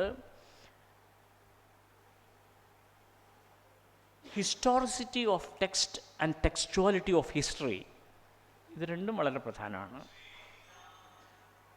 പാഠങ്ങളുടെ ചരിത്രപരത, അതുപോലെ തന്നെ ചരിത്രങ്ങളുടെ പാഠപരതയും രണ്ടുമുണ്ട്, അങ്ങോട്ടും ഇങ്ങോട്ടുമുണ്ട്. Historicity of text and textuality of history എന്നുള്ളത് വളരെ വളരെ പ്രധാനപ്പെട്ട ഒരാശയമാണ്. അതുകൊണ്ട് മാർക്സിയൻ നിരൂപണം പറയുന്നത് you always move beyond the text എന്നാണ്. നിങ്ങൾ എപ്പോഴും ടെക്സ്റ്റിന് അപ്പുറത്തേക്ക് പോകണം, പാഠങ്ങളുടെ അപ്പുറത്തേക്ക് പോകണം. അങ്ങനെ എല്ലാ കാലത്തും ഒരു കൃതിയിൽ നിന്ന് പെറുക്കിയെടുക്കാവുന്ന, അതിൽ നിക്ഷിപ്തമായ നിർലീനമായ ഒരർത്ഥം ഇല്ല. ഒരു പാഠത്തിൻ്റെ അർത്ഥം മാറി വരുന്ന കാലങ്ങളെ ആശ്രയിച്ച് നിൽക്കുന്നു, മാറി വരുന്ന പരിതോവസ്ഥകളെ ആശ്രയിച്ച് നിൽക്കുന്നു, മാറി വരുന്ന സാമൂഹ്യ ബന്ധങ്ങളെ ആശ്രയിച്ച് നിൽക്കുന്നു. ഓരോ മാറി വരുന്ന സോഷ്യൽ സർക്കംസ്റ്റാൻസസിലും എഴുത്തിൻ്റെ അർത്ഥങ്ങൾ മാറിക്കൊണ്ടേയിരിക്കുന്നു. ഇതാണ് വളരെ വളരെ പ്രധാനപ്പെട്ട, ഇത്രയൊക്കെ ഞാൻ പറയാൻ ഉദ്ദേശിക്കുന്നുള്ളൂ. ഇതിനെയൊന്നും വളരെ കൂടുതൽ തിയറൈസ് ചെയ്യാൻ നിൽക്കുന്നില്ല. ഇത് വളരെ വളരെ പ്രധാനപ്പെട്ട ഒരു ആശയമാണ്. അപ്പം ഞാനൊരു ഉദാഹരണം പറഞ്ഞാൽ, 1954 ഇടശ്ശേരി ഗോവിന്ദൻ നായരുടെ കുറ്റിപ്പുറം പാലം എന്ന് പറയുന്ന കവിത രചിക്കപ്പെടുന്നത്. 1954 ആ കവിത രചിക്കപ്പെടുന്ന സമയത്ത് ഭാരതപ്പുഴ നിറഞ്ഞൊഴുകുന്നൊരു പുഴയായിരുന്നു. ആ നിറഞ്ഞൊഴുകുന്ന പുഴയുടെ കരയിലിരുന്നു കൊണ്ട് ഒരു കവി ചോദിക്കുകയാണ്, മനുഷ്യൻ ഇങ്ങനെ പോയാൽ, കളിയും ചിരിയും കരച്ചിലുമായി കഴിയേണ്ടുന്ന മനുഷ്യൻ ഇങ്ങനെ പോയാൽ നാളെ പുഴകൾ വറ്റിപ്പോകുമോ എന്നുള്ള ചോദ്യം. മല്ലൂർ കയം ഒരു ചൊല്ലു മാത്രമായി മാറുന്നു, മല്ലൂരെ തേവർ ഒരു തെരുവു ദൈവമായി മാറുന്നു, കളിയും ചിരിയും കരച്ചിലുമായി കഴിയും നരനൊരു യന്ത്രമാകാൻ പോകുന്നു. അങ്ങനെ യന്ത്രമായാൽ ഈ പുഴ വറ്റിപ്പോകുമോ? അമ്പ പേരാറേ നീ മാറിപ്പോമോ, ആകുലയായി ഒരു അഴുക്ക് ചാലായി എന്നിടശ്ശേരി ചോദിക്കുകയാണ്. അപ്പം എങ്ങനെയായിരിക്കും 1954 ഇതെഴുതുന്ന സമയത്ത് ആ കവിത എങ്ങനെയായിരിക്കും വായിക്കപ്പെട്ടിരിക്കുക? ഒരു കവിയുടെ ഭ്രാന്തൻ ജൽപ്പനം എന്ന് വേണമെങ്കിൽ പറയാമായിരിക്കാം. കാരണം നിറഞ്ഞൊഴുകുന്ന ഭാരതപ്പുഴയുടെ കരയിലിരുന്നുകൊണ്ട് ഈ പുഴ പറ്റുമോ എന്ന് ചോദിക്കുന്നത് എന്തൊരു ഭ്രാന്തൻ ജൽപ്പനമാണ്. പക്ഷേ മനുഷ്യൻ വികാരങ്ങൾ കൊണ്ട് കളിയും ചിരിയും കരച്ചിലുമായി കഴിയേണ്ട മനുഷ്യൻ യന്ത്രമായി മാറുമ്പോൾ നദികൾ വറ്റിപ്പോകുന്നു, നദികളോട് ചേർന്ന് നിൽക്കുന്ന ഉപസംസ്കൃതി സബ് കൾച്ചേഴ്സ് വറ്റിപ്പോകുന്നു. അതൊക്കെ സംഭവിച്ചേക്കാം എന്ന് പറയും. അപ്പോൾ 1954 കുറ്റിപ്പുറം പാലം എന്ന് പറയുന്ന കവിത എങ്ങനെ വായിക്കപ്പെട്ടിരിക്കാം? 1990 ആ കവിത എങ്ങനെ വായിക്കപ്പെട്ടിരിക്കാം? 2024-25 കാലത്ത് ആ കവിത എങ്ങനെയാണ് വായിക്കപ്പെട്ടുകൊണ്ടിരിക്കുന്നത് എന്ന് നോക്കുമ്പോൾ നമുക്കൊരു കാര്യം മനസ്സിലാവും. എഴുത്തിനകത്തെ പാഠങ്ങൾ, എഴുത്തിനകത്ത് ഒരു അർത്ഥവും ആത്യന്തികമായിട്ട് എഴുത്തുകാരൻ ഒളിപ്പിച്ചു വയ്ക്കുന്നില്ല എന്നുള്ളതാണ് ഏറ്റവും പ്രധാനമായിട്ടുള്ള കാര്യം. അതുകൊണ്ടാണ് റീഡിംഗ് ക്യാപിറ്റൽ എന്നുള്ള വളരെ പ്രസിദ്ധമായിട്ടുള്ള പ്രബന്ധമുണ്ടല്ലോ, നിങ്ങൾ കേട്ട് കാണും ആ പ്രബന്ധത്തെക്കുറിച്ച്. റീഡിംഗ് ക്യാപിറ്റൽ എന്നുള്ള പ്രബന്ധത്തിൽ ക്യാപിറ്റൽ, അതായത് മൂലധനം എന്ന് പറയുന്ന ആ ടെക്സ്റ്റ്, മാർക്സിൻ്റെ പുസ്തകം, വാസ്തവത്തിൽ അതൊരു പുസ്തകമല്ല, അതൊരു വായന മാത്രമാണ് എന്ന് പിൽക്കാല മാർക്സിൻ നിരൂപകന്മാർ പറയാണ്. It's only A reading. അതൊരു എന്താ പറയുക, വളരെ ഹെർമന്യൂട്ടിക് റീഡിങ് എന്ന് പറയും. വളരെ സാന്ദ്രമായ ഒരു വായന. ഏതിൻ്റെ സാന്ദ്രമായ വായന? സമകാലിക സാമ്പത്തികാവസ്ഥകളുടെ, സമകാലിക തത്വചിന്തകളുടെ, സമകാലിക രാഷ്ട്രീയത്തിൻ്റെ, സമകാല അധികാരഘടനകളുടെ വളരെ സാന്ദ്രമായ ഒരു പാരായണം മാത്രമാണ് ക്യാപിറ്റൽ എന്ന് റീഡിംഗ് ക്യാപിറ്റൽ എന്ന് പറയുന്ന പ്രബന്ധത്തിൽ സൂചിപ്പിക്കുകയാണ്. അതുകൊണ്ട് തന്നെയാണ് അൽത്തുസർ പറയുന്നത്, ഞാൻ ആദ്യകാല മാർക്സിനെ എനിക്ക് യാതൊരു വിശ്വാസവുമില്ല, അങ്ങനെ പറഞ്ഞ കാര്യങ്ങളൊക്കെ പലതും അസംബന്ധങ്ങളാണ്. അപക്വനായ മാർക്സിനെ കുറിച്ച് പറയുന്നു, പക്വമതിയല്ലാത്തൊരു മാർക്സിനെ കുറിച്ച്. പക്ഷേ വളരെ പക്വമതിയായ ഒരു മാർക്സ് പിൽക്കാലത്ത് ഗ്രൂണ്ടറീസ് പ്രസിദ്ധീകരിച്ച കാലത്ത്, അല്ലെങ്കിൽ അതിൻ്റെ നോട്ടുകൾ എഴുതിക്കൊണ്ടിരുന്ന കാലത്ത്, പ്രസിദ്ധീകരിക്കുന്ന പിന്നീടാണല്ലോ, എഴുതിക്കൊണ്ടിരുന്ന കാലത്ത് പക്വമതിയായിട്ടുള്ളൊരു മാർക്സ് ഉണ്ടാവുന്നു. ആ മാർക്സിനെ ഞാൻ അംഗീകരിക്കുന്നു എന്ന് അൽത്തൂസർ പറയുന്നു. അത് തന്നെ അൽത്തൂസറിനെ മാർക്സിസ്റ്റുകൾക്ക് അംഗീകരിക്കാൻ കഴിയാത്തതിൻ്റെ ഒരു പ്രധാന കാരണം, അദ്ദേഹം രണ്ട് മാർക്സുകൾ എന്നുള്ളതൊന്നും ഒരു മാർക്സിസം അംഗീകരിക്കുന്ന വളരെ പ്രധാനമായിട്ടുള്ളൊരു കാര്യമല്ല. അപ്പോൾ അതങ്ങനെ പോകുന്നു എന്ന് സൂചിപ്പിക്കുകയാണ് ഞാൻ. അപ്പോൾ ഒരു ടെക്സ്റ്റിൻ്റെ ഏറ്റവും പ്രധാനപ്പെട്ട യോഗ്യത എന്ന് പറയുന്നത്, മാർക്സിൻ നിരൂപണം അപ്പോൾ അതിനെ സംബന്ധിച്ച് പറയുന്നത്, ഞാൻ പറഞ്ഞില്ലേ നേരത്തെ, how can you move beyond the text? എങ്ങനെയാണ് നിങ്ങൾക്കൊരു ടെക്സ്റ്റിന് അപ്പുറത്തേക്ക് പോകാൻ കഴിയുക? ഒരു ടെക്സ്റ്റിനെ മറികടന്ന് അതിൻ്റെ അപ്പുറത്തേക്ക് പോകാൻ എങ്ങനെ സാധിക്കും എന്നുള്ള ചോദ്യത്തിൻ്റെ ഉത്തരം എന്താണ്? അതിൻ്റെ ഉത്തരം ഓരോ പാഠങ്ങൾക്കും ഓരോ ടെക്സ്റ്റുകൾക്കും അതിൻ്റേതായ ഒരു, ഇനി പറയുന്ന വാക്ക് മാർക്സിൻ നിരൂപണത്തിൽ വളരെ പ്രധാനപ്പെട്ട ഒരു വാക്കാണ്, എക്സ്പ്ലനറ്ററി ആഡിക്വസി എന്ന് പറയും. വിശദീകരണ യോഗ്യമായ ഒരു എന്താ പറയുക നിലനിൽപ്പുണ്ടാകണം. ഒരു എക്സ്പ്ലനറ്ററി ആഡിക്വസി ഉള്ള ഒരു എഴുത്തിനെയാണ് മാർക്സിയൻ നിരൂപണം ശക്തമായ ഒരു എഴുത്തായി കാണുന്നത്. എന്താണ് എക്സ്പ്ലനറ്ററി ആഡിക്വസി എന്ന് പറഞ്ഞാൽ? അതിനെ നമുക്ക് പലതരത്തിൽ വിശകലനം ചെയ്യാൻ പിന്നീട് വിശകലനം ചെയ്യാൻ കഴിയണം. ഇന്ന് വായിച്ചതുപോലെ നാളെ വായിക്കേണ്ടതില്ല, നാളെ വായിച്ചതുപോലെ മറ്റൊരു നാളിൽ വായിക്കേണ്ട കാര്യമില്ല. ഒരു പുഴയിൽ ഒരിക്കൽ മാത്രമേ കുളിക്കാൻ കഴിയൂ എന്നുള്ള വളരെ പ്രസിദ്ധമായ വാക്യം പോലെ തന്നെ ഒരു ടെക്സ്റ്റിനകത്ത് ഒരിക്കൽ മാത്രമേ നിങ്ങൾക്ക് കുളിക്കാൻ പറ്റുള്ളൂ. പിന്നീട് കുളിക്കുമ്പോഴേക്ക് ആ ടെക്സ്റ്റിൻ്റെ രൂപവും ഭാവവും എല്ലാം മാറിക്കഴിഞ്ഞിട്ടുണ്ടാവും. That becomes an entirely different text എന്നുള്ളതാണ്. ഇത് വളരെ പ്രധാനപ്പെട്ട ഒരാശയമായിട്ട് നമ്മളുടെ മുമ്പിൽ നിൽക്കുന്നു എന്നുള്ളത് കൂടി സൂചിപ്പിക്കാനാണ് ഞാൻ ഈ സന്ദർഭം ഉപയോഗിക്കുന്നത്. അപ്പോൾ എക്സ്പ്ലനറ്ററി ആഡിക്വസി എന്ന് പറയുന്നത് വിശദീകരണക്ഷമത അല്ലെങ്കിൽ കൂടുതൽ വിശകലനാത്മകമായ പരിചിന്തനങ്ങൾക്ക് വിധേയമാവുക എന്നുള്ളത് വളരെ പ്രധാനപ്പെട്ട ഒരു കാര്യമാണ്. അത് ആഖ്യാനത്തിന് ഒരുപാട് വ്യാഖ്യാനങ്ങളുടെ സാധ്യത ഉണ്ടാക്കുന്നു എന്ന് സൂചിപ്പിക്കുകയാണ്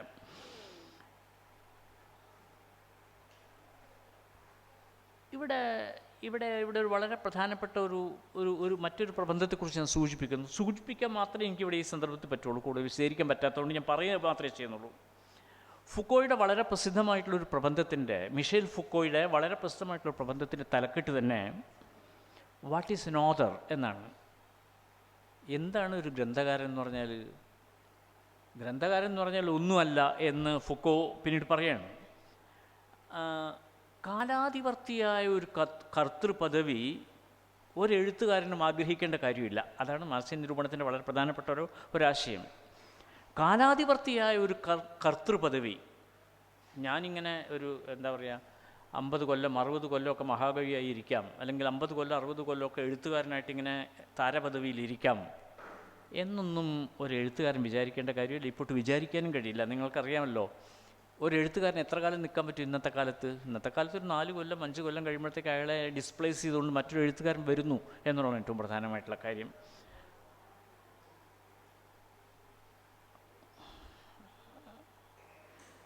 അതുകൊണ്ട് ഇതൊരു വളരെ പ്രധാനപ്പെട്ട ഒരു ആശയമായിട്ട് മുന്നോട്ട് വയ്ക്കാൻ ഇതുകൊണ്ട് നമുക്ക് ചെയ്യാവുന്നൊരു കാര്യം സ്വന്തം രീതിയിൽ അതാണ് ദെറിദ പിന്നീട് പറഞ്ഞത്. ഈ ഒരു കാര്യം വാട്ട് ഈസ് എൻ ഓഥർ എന്നുള്ള ഫുക്കോ ഇതിനെ വെച്ചുകൊണ്ടാണ് പറയുന്നത്, ഓരോരുത്തർക്കും മാർക്സിനെ അവരവരുടേതായിട്ടുള്ള രീതിയിൽ വായിക്കുകയാണ് ഏറ്റവും എളുപ്പമുള്ള കാര്യം. അവനവൻ്റെ രീതിയിൽ വായിക്കാം. അവനവൻ്റെ രീതിയിൽ വായിക്കുമ്പോൾ അതിൻ്റെ ഉത്തരവാദിത്വം അവനവൻ ഏറ്റെടുത്തു കൊള്ളണം എന്നുള്ളത് മാത്രമേ ഉള്ളൂ എന്ന് പറയാണ്. അതുകൊണ്ടാണ് ഈ മാർക്സിനെ വായിക്കുന്നിടത്ത് എപ്പോഴും മാർക്സ് ഏറ്റവും പരാജയപ്പെടുന്നു, മാർക്സിസം തോറ്റുപോകുന്നു എന്ന തോന്നലുണ്ടാകുമ്പോഴാണ് എപ്പോഴും മാർക്സ് കൂടുതലായിട്ട് വായിക്കപ്പെട്ടുകൊണ്ടിരിക്കുന്നത്. ഇപ്പം വൈ മാർക്സ് വാസ് റൈറ്റ് എന്നുള്ള പേരിൽ ടെറി ഈഗിൾട്ടൻ്റെ വളരെ പ്രസിദ്ധമായിട്ടുള്ള പുസ്തകമുണ്ട്. ആ പുസ്തകത്തിൽ ഈഗിൾട്ടൻ പറയുന്നത്, ഇതാ മാർക്സിസം പരാജയപ്പെട്ടു എന്ന് പറയുമ്പോഴൊക്കെ മാർക്സിസം കൂടുതൽ കരുത്തോടു കൂടിയിട്ട് മുന്നേറുന്ന ഒരു കാഴ്ച നമുക്ക് കാണാൻ കഴിയും എന്നുള്ളതാണ്.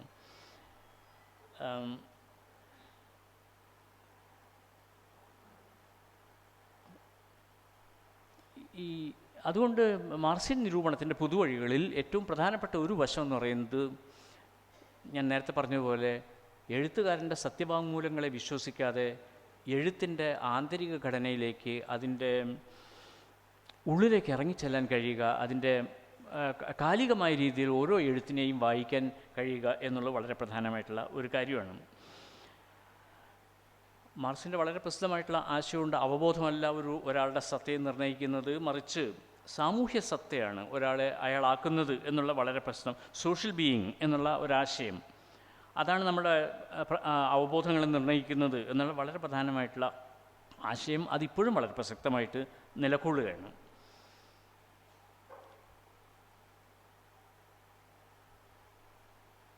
ഈ അടിത്തറ മേൽപ്പുര ഘടകത്തെ മാർക്സ് വിഭാവനം ചെയ്ത കാലഘട്ടത്തിൽ നിന്ന് വ്യത്യസ്തമായിട്ട് മേൽപ്പുരയിലെ ഘടകങ്ങൾക്ക് തന്നെ അന്യോന്യമുള്ള പ്രാമാണികത്വങ്ങളെ സംബന്ധിച്ച്, അന്യോന്യമുള്ള ബന്ധങ്ങളെ സംബന്ധിച്ചും ഇപ്പോൾ മാർക്സിയൻ നിരൂപണത്തിൽ വളരെ കാര്യമായ രീതിയിലുള്ള പരാമർശങ്ങൾ വന്നുകൊണ്ടിരിക്കുന്നുണ്ട്.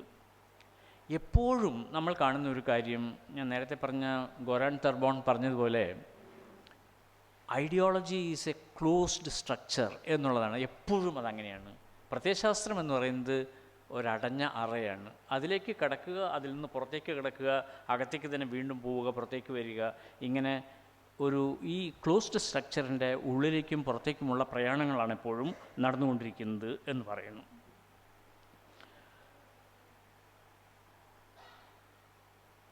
അതുകൊണ്ട് അൽത്തൂസർ പറയുന്ന ഒരു പ്രധാനപ്പെട്ട കാര്യം, നിങ്ങൾക്ക് ഈ മേൽപ്പുരയുടെ ഈ ഘടകത്തിൽ നിന്നുകൊണ്ട് നിങ്ങൾക്ക് കലാസാഹിത്യ രംഗങ്ങളെ കൂടുതലായിട്ട് വായിക്കാൻ, കൂടുതൽ സ്വച്ഛന്ദവും സ്വാതന്ത്ര്യവും കിട്ടുമാറ് വായിക്കാനുള്ള അവസരങ്ങളുണ്ട് എന്ന് സൂചിപ്പിക്കുകയാണ് ഇവിടെ.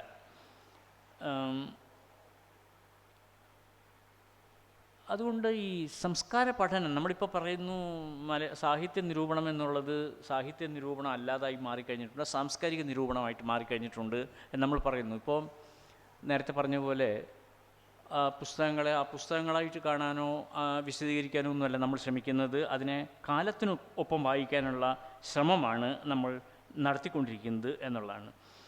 ഇപ്പം നമ്മൾ പറയുന്നത്, ഇപ്പം ലൂഷ്യൻ ഗോൾഡ്മാൻ എന്ന് പറയുന്ന ഒരു വളരെ ഏറ്റവും പുതിയ തിയററ്റീഷ്യൻസിൽ ഒരാൾ ഈ ട്രാൻസ് ഇൻഡിവിജ്വൽ മെൻ്റൽ മേക്കപ്പുകളെ കുറിച്ച് പറയുന്നു. അതായത് ഓരോ വ്യത്യസ്ത സമൂഹങ്ങൾക്കും ട്രൈബുകൾക്കും വിഭാഗം ജനങ്ങൾക്കും അവരുടേതായിട്ടുള്ള മാനസിക ഘടനകളുണ്ട്, അതിനനുസരിച്ചുള്ള കലയും സാഹിത്യവും രൂപം കൊള്ളുന്നു എന്നൊക്കെ പറയുന്ന ഒരവസ്ഥയും വന്നു ചേരുന്നുണ്ട്. ഞാൻ ഇങ്ങനെയുള്ള കുറച്ച് തിയററ്റിക്കലായിട്ടുള്ള ചില കാര്യങ്ങൾ ഒരു അടിത്തറയ്ക്ക് വേണ്ടി മാത്രം പറഞ്ഞിട്ട്, ഇനി ഇതൊരു നിരൂപണത്തിൻ്റെ ഒരു ക്യാമ്പായതുകൊണ്ട് നമുക്ക് എന്ത് ചെയ്യാൻ പറ്റും എന്നുള്ള ഈ പദ്ധതിയെ, ഈ ടൂളിനെ, ഈ ആയുധത്തെ നമുക്ക് എങ്ങനെ ഉപയോഗിക്കാൻ പറ്റും എന്നുകൂടി പരാമർശിച്ചുകൊണ്ട് ഞാൻ എൻ്റെ വാക്കുകൾ അവസാനിപ്പിക്കാം എന്ന് ഞാൻ വിചാരിക്കുകയാണ്. Always return to the sources, അതായത് പ്രഭവങ്ങളിലേക്കുള്ള മടക്കം എന്നുള്ളത് വളരെ പ്രധാനപ്പെട്ട അമിൽ കബ്രാളിൻ്റെ വളരെ പ്രസിദ്ധമായിട്ടുള്ളൊരു ആശയമാണ് go back to the source എന്നുള്ളത്. നിങ്ങളുടെ പ്രഭവങ്ങളിലേക്ക് തിരിച്ചു പോവുക എന്നുള്ളത്. അതാണ് മാർക്സിയൻ നിരൂപണം ഇപ്പോൾ പറയുന്ന വളരെ പ്രധാനപ്പെട്ട ഒരാശയം. ഇൻ്റർനാഷണൽ കാഴ്ചപ്പാടിൽ നിന്ന് പ്രഭവങ്ങളിലേക്കുള്ള തിരിച്ചുപോക്ക് എന്നുള്ള ഒരാശയത്തിലേക്ക് കൂടി അത് വരികയാണ്. ഇനി ഞാനൊരു കാര്യം കൂടെ പറയാം. അന്റോണിയോ ഗ്രാംഷിയുടെ മരണത്തിന് ശേഷം 1937 കാലഘട്ടത്തിന് ശേഷം ഗ്രാംഷി പറഞ്ഞ പല കാര്യങ്ങളും വളരെ പ്രസക്തമാണ്. അല്ലെങ്കിൽ പിൽക്കാല നിരൂപകന്മാർക്ക് പല രീതിയിലുള്ള വെളിച്ചം പ്രദാനം ചെയ്തത് ഗ്രാംഷിയൻ ചിന്തകളാണ് എന്ന് നമുക്കറിയാം. ഗ്രാംഷി പറഞ്ഞ പ്രധാനപ്പെട്ട ഒരു കാര്യം ഐഡിയോളജിയുടെ പവറിനെ കുറിച്ച് തന്നെയാണ്. നേരത്തെ നമ്മൾ പറഞ്ഞ ആ കാര്യം. ഇപ്പോൾ ബോർദ്യൂ എന്ന് പറയുന്ന ഫ്രഞ്ച് സംസ്കാര പഠിതാക്കളിലായിട്ടുള്ള പിയറെ ബോർദ്യൂ പറയുന്ന വളരെ പ്രധാനപ്പെട്ട ഒരു കാര്യമുണ്ട്.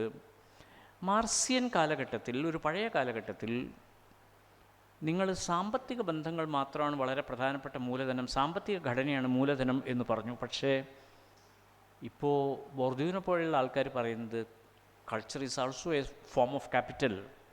സംസ്കാരവും ഒരു മൂലധന രൂപമാണ്. സംസ്കാരം മാത്രമല്ല, കൾച്ചറൽ ക്യാപിറ്റലിനെ കുറിച്ച് പറയുന്നു, സിംബോളിക് ക്യാപിറ്റലിനെ കുറിച്ച് പറയുന്നു, സോഷ്യൽ ക്യാപിറ്റലിനെ കുറിച്ച് പറയുന്നു, പലതരം മൂലധന രൂപങ്ങളെക്കുറിച്ച് പിയറി ബോർദ്യൂ പറയുന്നുണ്ട്. പലതരം മൂലധന രൂപങ്ങൾ, അതിൽ ഏറ്റവും പ്രധാനപ്പെട്ട ഒരു മൂലധന രൂപമാണ് കൾച്ചർ എന്ന് പറയുന്നു. കൾച്ചറൽ സ്റ്റഡീസിൽ സംസ്കാര പഠനം എന്ന് പറഞ്ഞാൽ സംസ്കാരത്തിൻ്റെ പഠനമല്ല, വളരെ പ്രധാനപ്പെട്ട ഒരു കാര്യമാണത്. സംസ്കാരത്തിൻ്റെ പഠനമല്ല. സംസ്കാരത്തിൻ്റെ പഠനം എന്ന് പറയുമ്പോൾ സംസ്കാരം പുറത്തൊരു വസ്തുവും നിങ്ങൾ അതിൽ നിന്ന് വിട്ടു നിൽക്കുന്ന ഒരാളുമാണ് എന്നുള്ള തോന്നലുണ്ടാകുന്നത്. That is a study from outside എന്നുള്ളത്. പക്ഷേ കൾച്ചറൽ സ്റ്റഡീസ് എന്ന് പറയുമ്പോൾ എ സ്റ്റഡി ഫ്രം വിത്തിൻ എന്നുള്ളതാണ്. സംസ്കാരത്തിൻ്റെ ഉള്ളിൽ തന്നെ നമ്മൾ നിൽക്കുന്നത്.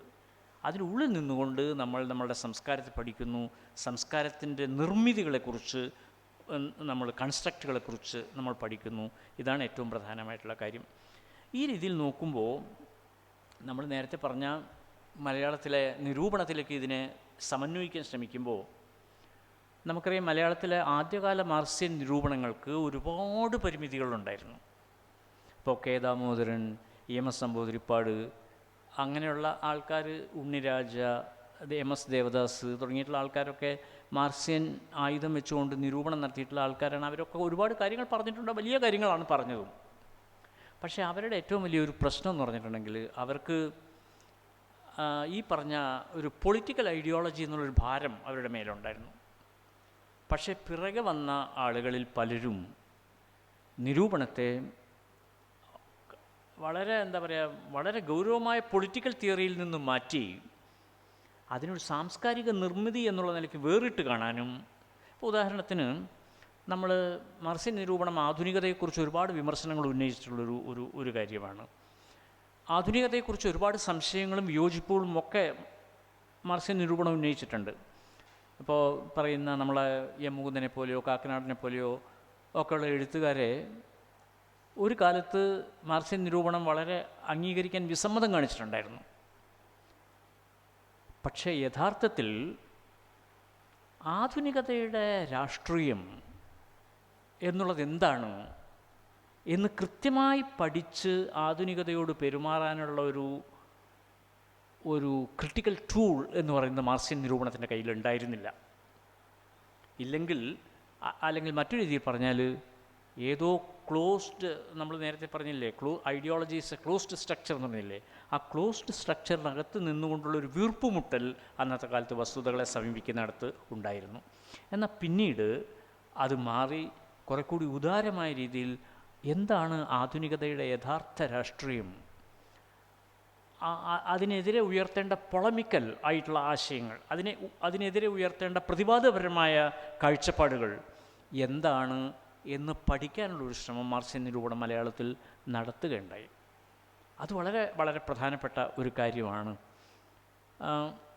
The politics and polemics of modernity അല്ലെങ്കിൽ മോഡേണിസം എന്നുള്ളത് വളരെ വളരെ പ്രധാനപ്പെട്ട ഒരാശയമായിട്ട് പിൽക്കാലത്ത് വന്നിട്ടുണ്ട്. ഇനി ഇപ്പോൾ നിങ്ങളൊക്കെ ഈ ഒരു ക്യാമ്പിൽ പങ്കെടുത്ത് നിങ്ങൾ നിരൂപണത്തിൻ്റെ മേഖലയിൽ എന്തെങ്കിലും ചെയ്യാൻ തയ്യാറായി മുന്നോട്ട് പോവുകയാണെങ്കിൽ തീർച്ചയായിട്ടും നിങ്ങൾക്ക് മാർക്സിയൻ നിരൂപണത്തെ വിസ്മരിച്ചുകൊണ്ടുള്ളൊരു നിരൂപണം എന്നുള്ളത് ഇനി മലയാളത്തിൽ സാധ്യമാവുകയില്ല. യോജിച്ച് നിന്നിട്ടായാലും വിയോജിച്ച് നിന്നിട്ടായാലും അനുകൂലിച്ചിട്ടായാലും എതിർത്തിട്ടായാലും മാർക്സിയൻ നിരൂപണ പദ്ധതികളുടെ അരികോരം ചാരിക്കൊണ്ടല്ലാതെ നിങ്ങൾക്ക് നിരൂപണത്തിൽ മുന്നോട്ട് പോവുക സാധ്യമല്ല. ഞാനൊരു കാര്യം കൂടി സൂചിപ്പിക്കാം. വൈലോപ്പിള്ളിയുടെ ആദ്യ കവിതാ സമാഹാരമായിട്ടുള്ള കന്നിക്കൊയ്ത്തിന് കുട്ടികൃഷ്ണ മാരാരെ ഉദ്ധരിച്ചുകൊണ്ടാണല്ലോ ഞാൻ തുടങ്ങിയത്. ഞാൻ മാരാരെ ഉദ്ധരിച്ചുകൊണ്ട് തന്നെ ഇത് അവസാനിപ്പിക്കുകയും ചെയ്യാം. കന്നിക്കൊയ്ത്തിൻ്റെ അവതാരിക മാരാർ എഴുതിയപ്പോൾ മാരാർ ചോദിച്ചൊരു ചോദ്യമുണ്ട്. ഈ കവിതയിലെ അമ്മ, അതായത് മാമ്പഴം എന്ന് പറയുന്ന കവിതയിലെ അമ്മ, ആ അമ്മയുടെ ദുഃഖം മനസ്സിലാക്കാൻ നിങ്ങൾക്ക് അവരൊരു മുതലാളി സ്ത്രീയാണോ തൊഴിലാളി സ്ത്രീയാണോ, അവരുടെ വർഗപരമായ നിലപാട് എന്താണ് എന്ന് പരിശോധിക്കേണ്ട കാര്യമില്ല. ആ അമ്മയുടെ ദുഃഖം സാർവത്രികമായ ദുഃഖമാണ്. ഇതാണ് മാരാർ കന്നിക്കൊയ്ത്തിൻ്റെ അവതാരികയിൽ എഴുതിയിട്ടുള്ള അല്ലെങ്കിൽ അദ്ദേഹം വെച്ചിട്ടുള്ള സമീപനം. പക്ഷെ ഞാനൊരു കാര്യം പറയുന്നു, ഇതിന് മറുപടി പറഞ്ഞത് കേരളത്തിലെ മാർക്സിയൻ നിരൂപണ പദ്ധതിയല്ല, അല്ലെങ്കിൽ പുരോഗമന സാഹിത്യവുമല്ല. ഇതിന് മറുപടി പറഞ്ഞത് മലയാളത്തിലെ സമുന്നതനായിട്ടൊരു എഴുത്തുകാരൻ, കവി എടശ്ശേരി ഗോവിന്ദൻ നായർ തന്നെയാണ്. ഗോവിന്ദൻ നായർ പണിമുടക്കം എന്ന് പറഞ്ഞിട്ടൊരു കവിത എഴുതി. ഇത് വന്നതിന് ശേഷം ഗോവിന്ദൻ നായർ ഒരു കവിത എഴുതി, പണിമുടക്കം എന്ന് പറഞ്ഞൊരു കവിത. ആ കവിതയിൽ 2 രാശികളുണ്ട്. ഒന്ന്, മക്കളില്ലാത്ത അനപത്യ ദുഃഖം പേറുന്ന ഒരു മുതലാളിയും അയാളുടെ ഭാര്യയും, മക്കളുണ്ടാകാൻ വേണ്ടി ആ അമ്മ നടത്തുന്ന യാഗം. മറുഭാഗത്ത് തുണിനെയ്യും മില്ലിൽ പണിമുടക്കം, പട്ടിണി, ദാരിദ്ര്യം, ആ ദാരിദ്ര്യത്തിലും വിശപ്പിലും പെട്ട് 10 മക്കളും മരിച്ചു പോകുന്ന തൊഴിലാളി പത്നി, തൊഴിലാളിയുടെ ഭാര്യ. എന്നിട്ട് ചോദിക്കാതെ ചോദിക്കുന്ന ഒരു ചോദ്യമുണ്ട് എടശ്ശേരി, ഇതിൽ ആരുടെ ദുഃഖമാണ് പ്രധാനം? മക്കളില്ലാതെ കഴിയുന്ന അമ്മയുടെ ദുഃഖമാണോ, അതോ 10 മക്കളെയും ഒരേ സമയം കുഴിയിൽ കൊണ്ടുപോയി കുഴിച്ചു മൂടേണ്ടി വന്നിട്ടുള്ള ഒരു അമ്മയുടെ ദുഃഖമാണോ? അവസാനത്തെ കുഞ്ഞിനെയും കുഴി വെട്ടി മൂടിയതിന് ശേഷം ഇടിവെട്ടി പൊട്ടരുതൊറ്റക്കൂമ്പും കുടില ദുർമർത്യതയെ നിൻകടയ്ക്കൽ എന്ന് പറയുന്ന ആ വരികളിലാണോ, എവിടെയാണ് ശരിക്കുള്ള പക്ഷപാതം കിടക്കുന്നത് എന്നുള്ള ചോദ്യം എടശ്ശേരി ചോദിക്കാതെ ചോദിക്കുകയാണ് ആ കവിതയിൽ. അപ്പം ഞാൻ പറയുന്നത്, ഒരു കവിതയ്ക്കകത്ത്, ഒരു രചനയ്ക്കകത്ത്, ഒരു ടെക്സ്റ്റിനകത്ത് ലേറ്റൻ്റായിട്ടുള്ള, അതിൽ നിർലീനമായിട്ടുള്ള, അതിൽ അന്തർലീനമായിട്ടുള്ള പൊളിറ്റിക്കൽ നിലപാടുകളെ, കവേർട്ടായിട്ടുള്ള പൊളിറ്റിക്കൽ നിലപാടുകളെ നിങ്ങൾക്ക് എങ്ങനെ ഒരു രചനയിൽ നിന്ന് ഇഴപിരിച്ചെടുക്കാം, എങ്ങനെ ഒരു രചനയെ നിങ്ങൾക്ക് അപനിർമ്മിക്കാം, എങ്ങനെ ഒരു രചനയുടെ പ്രഖ്യാപിത സത്യവാങ്മൂലങ്ങളെയെല്ലാം പ്രതിരോധിച്ചുകൊണ്ട് നിങ്ങൾക്കൊരു രചനയെ എങ്ങനെ നിങ്ങളുടേതായിട്ടുള്ള കാഴ്ചപ്പാടിൽ കാണാം. അതിന് ഒരു വായനക്കാരൻ എന്നുള്ള നിലയ്ക്ക് നിങ്ങളുടെ ഐഡിയോളജി നിങ്ങളെ എങ്ങനെ സഹായിക്കും എന്നുള്ളതാണ് പുതു മാർക്സിയൻ നിരൂപണത്തിൻ്റെ ഏറ്റവും പ്രധാനപ്പെട്ട കാതലായിട്ടുള്ള അംശം എന്ന് സൂചിപ്പിക്കുക മാത്രം ചെയ്തുകൊണ്ട് ഞാൻ ഈ പ്രബന്ധം അവതരിപ്പിക്കുന്നു. നിങ്ങൾക്ക് കൂടുതൽ എന്തെങ്കിലും ഉണ്ടെങ്കിൽ ചോദിക്കും, നമുക്ക് കൂടുതൽ പൂർത്തിയാക്കാൻ കഴിയും എന്നുള്ള പ്രത്യാശയോടുകൂടി.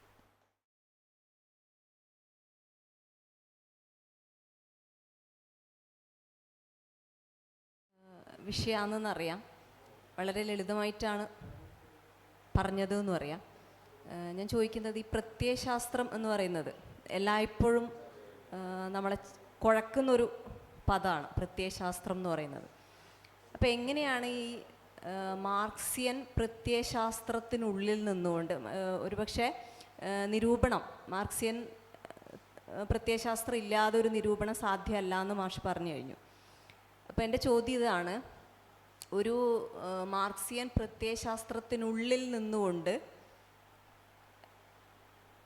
ഒരു നിരൂപകനെ സംസാരിക്കേണ്ടി വരുമ്പോൾ നേരത്തെ പറഞ്ഞതുപോലെ ഈ അടഞ്ഞ മുറിക്കുള്ളിൽ വെച്ച് സംസാരിക്കുന്നത് പോലെ നിരൂപണം ആവാൻ സാധ്യതയില്ലേ എന്നുള്ളതാണ്. വളരെ പ്രധാനപ്പെട്ട ഒരു പ്രശ്നമാണത്. അതായത് ഒരു ഐഡിയോളജിയുടെ ഉള്ളിൽ തളച്ചിടപ്പെടുന്നതിനെ കുറിച്ചാണല്ലോ സൂചന അവിടെ. ഐഡിയോളജിയിൽ തളച്ചിടപ്പെടുമ്പോൾ നിങ്ങളുടെ ഇത് വളരെ പരിമിതപ്പെട്ടു പോകുന്നില്ലേ എന്നുള്ളതാണ്. വാസ്തവത്തിൽ ഈ ഐഡിയോളജി എന്നുള്ള വാക്ക് തന്നെ നേരത്തെ പറഞ്ഞ പോലെ വളരെ കുഴപ്പം പിടിച്ച ഒരു വാക്കാണ്. പ്രത്യയശാസ്ത്രം എന്നുള്ള വാക്ക് വളരെ വളരെ കുഴപ്പം പിടിച്ചൊരു വാക്കാണ്. പക്ഷെ അത് ഉപയോഗിക്കാതിരിക്കാനും പറ്റില്ല. ഉപയോഗിക്കും തോറും പ്രയാസങ്ങൾ ഉണ്ടാക്കിക്കൊണ്ടിരിക്കുന്ന ഒരു വാക്കുമാണത്. പക്ഷെ ഒരു കാര്യമുണ്ട്, ഞാൻ നേരത്തെ പറഞ്ഞില്ലേ, മാരാരുടെ വളരെ പ്രസിദ്ധമായിട്ടുള്ള വാദഗതിയെക്കുറിച്ച് ഞാൻ സൂചിപ്പിച്ചല്ലോ. നിങ്ങൾക്ക് നിഷ്പക്ഷമതിയായിരിക്കാൻ വയ്യ, നിങ്ങൾ പക്ഷപാതിയായിരിക്കണമെന്ന് തീരുമാനിച്ചു കഴിഞ്ഞാൽ പിന്നെ നിങ്ങൾക്ക് മാരാരവിടെ ഉപയോഗിക്കുന്ന വാക്ക് തന്നെ ഇതാണ്, വാദിച്ചു കൊള്ളുക മാത്രമേ നിങ്ങൾക്ക് നിവൃത്തിയുള്ളൂ എന്നുള്ളതാണ്. വളരെ വളരെ സോപപത്തികമായി നിങ്ങളുടെ പ്രത്യയശാസ്ത്രത്തിൻ്റെ പ്രതലങ്ങളിൽ നിന്നുകൊണ്ട് നിങ്ങൾക്ക് പരമാവധി നിങ്ങളുടെ കേസ് വാദിച്ച് മുന്നോട്ട് പോകാം എന്നുള്ളതാണ് ഏറ്റവും പ്രധാനമായിട്ടുള്ള കാര്യം.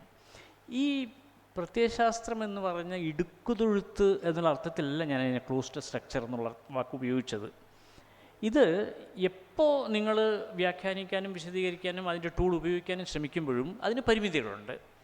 ആ പരിമിതികളെ മറികടക്കാൻ പിന്നെയും നിങ്ങൾക്ക് വേറൊരു രീതിയിൽ അതിനെ സമീപിക്കേണ്ടി വരും. അപ്പോൾ ഉള്ളിലേക്ക് കയറലും ഇറങ്ങി വരലും വീണ്ടും കയറിപ്പോകലും വീണ്ടും തിരിച്ചു വരലും, ഇങ്ങനെ ഒരു എന്താ പറയുക, ഒരു വളരെ വളരെ അങ്ങോട്ടും ഇങ്ങോട്ടും എപ്പോഴും പ്രവർത്തിച്ചും പ്രതിപ്രവർത്തിച്ചും കൊണ്ടിരിക്കുന്ന ഒരു സമീപനമാണ്. ഒരിക്കലും ഈ പ്രത്യയശാസ്ത്രത്തെ തന്നെ നിങ്ങൾ ഒരു എന്താ പറയുക ആചന്ദ്രതാരം അതിനെ അംഗീകരിക്കാം, അങ്ങനെയല്ല. അതിനെ നിങ്ങളും പരിശോധിച്ചുകൊണ്ടിരിക്കുന്നുണ്ട്, നിങ്ങളും അതിനെ ഒരു ക്രിട്ടിക്കായിട്ട് അതിനെ ഉപയോഗിച്ചുകൊണ്ടിരിക്കുന്നുണ്ട് എന്നുള്ളതാണ്.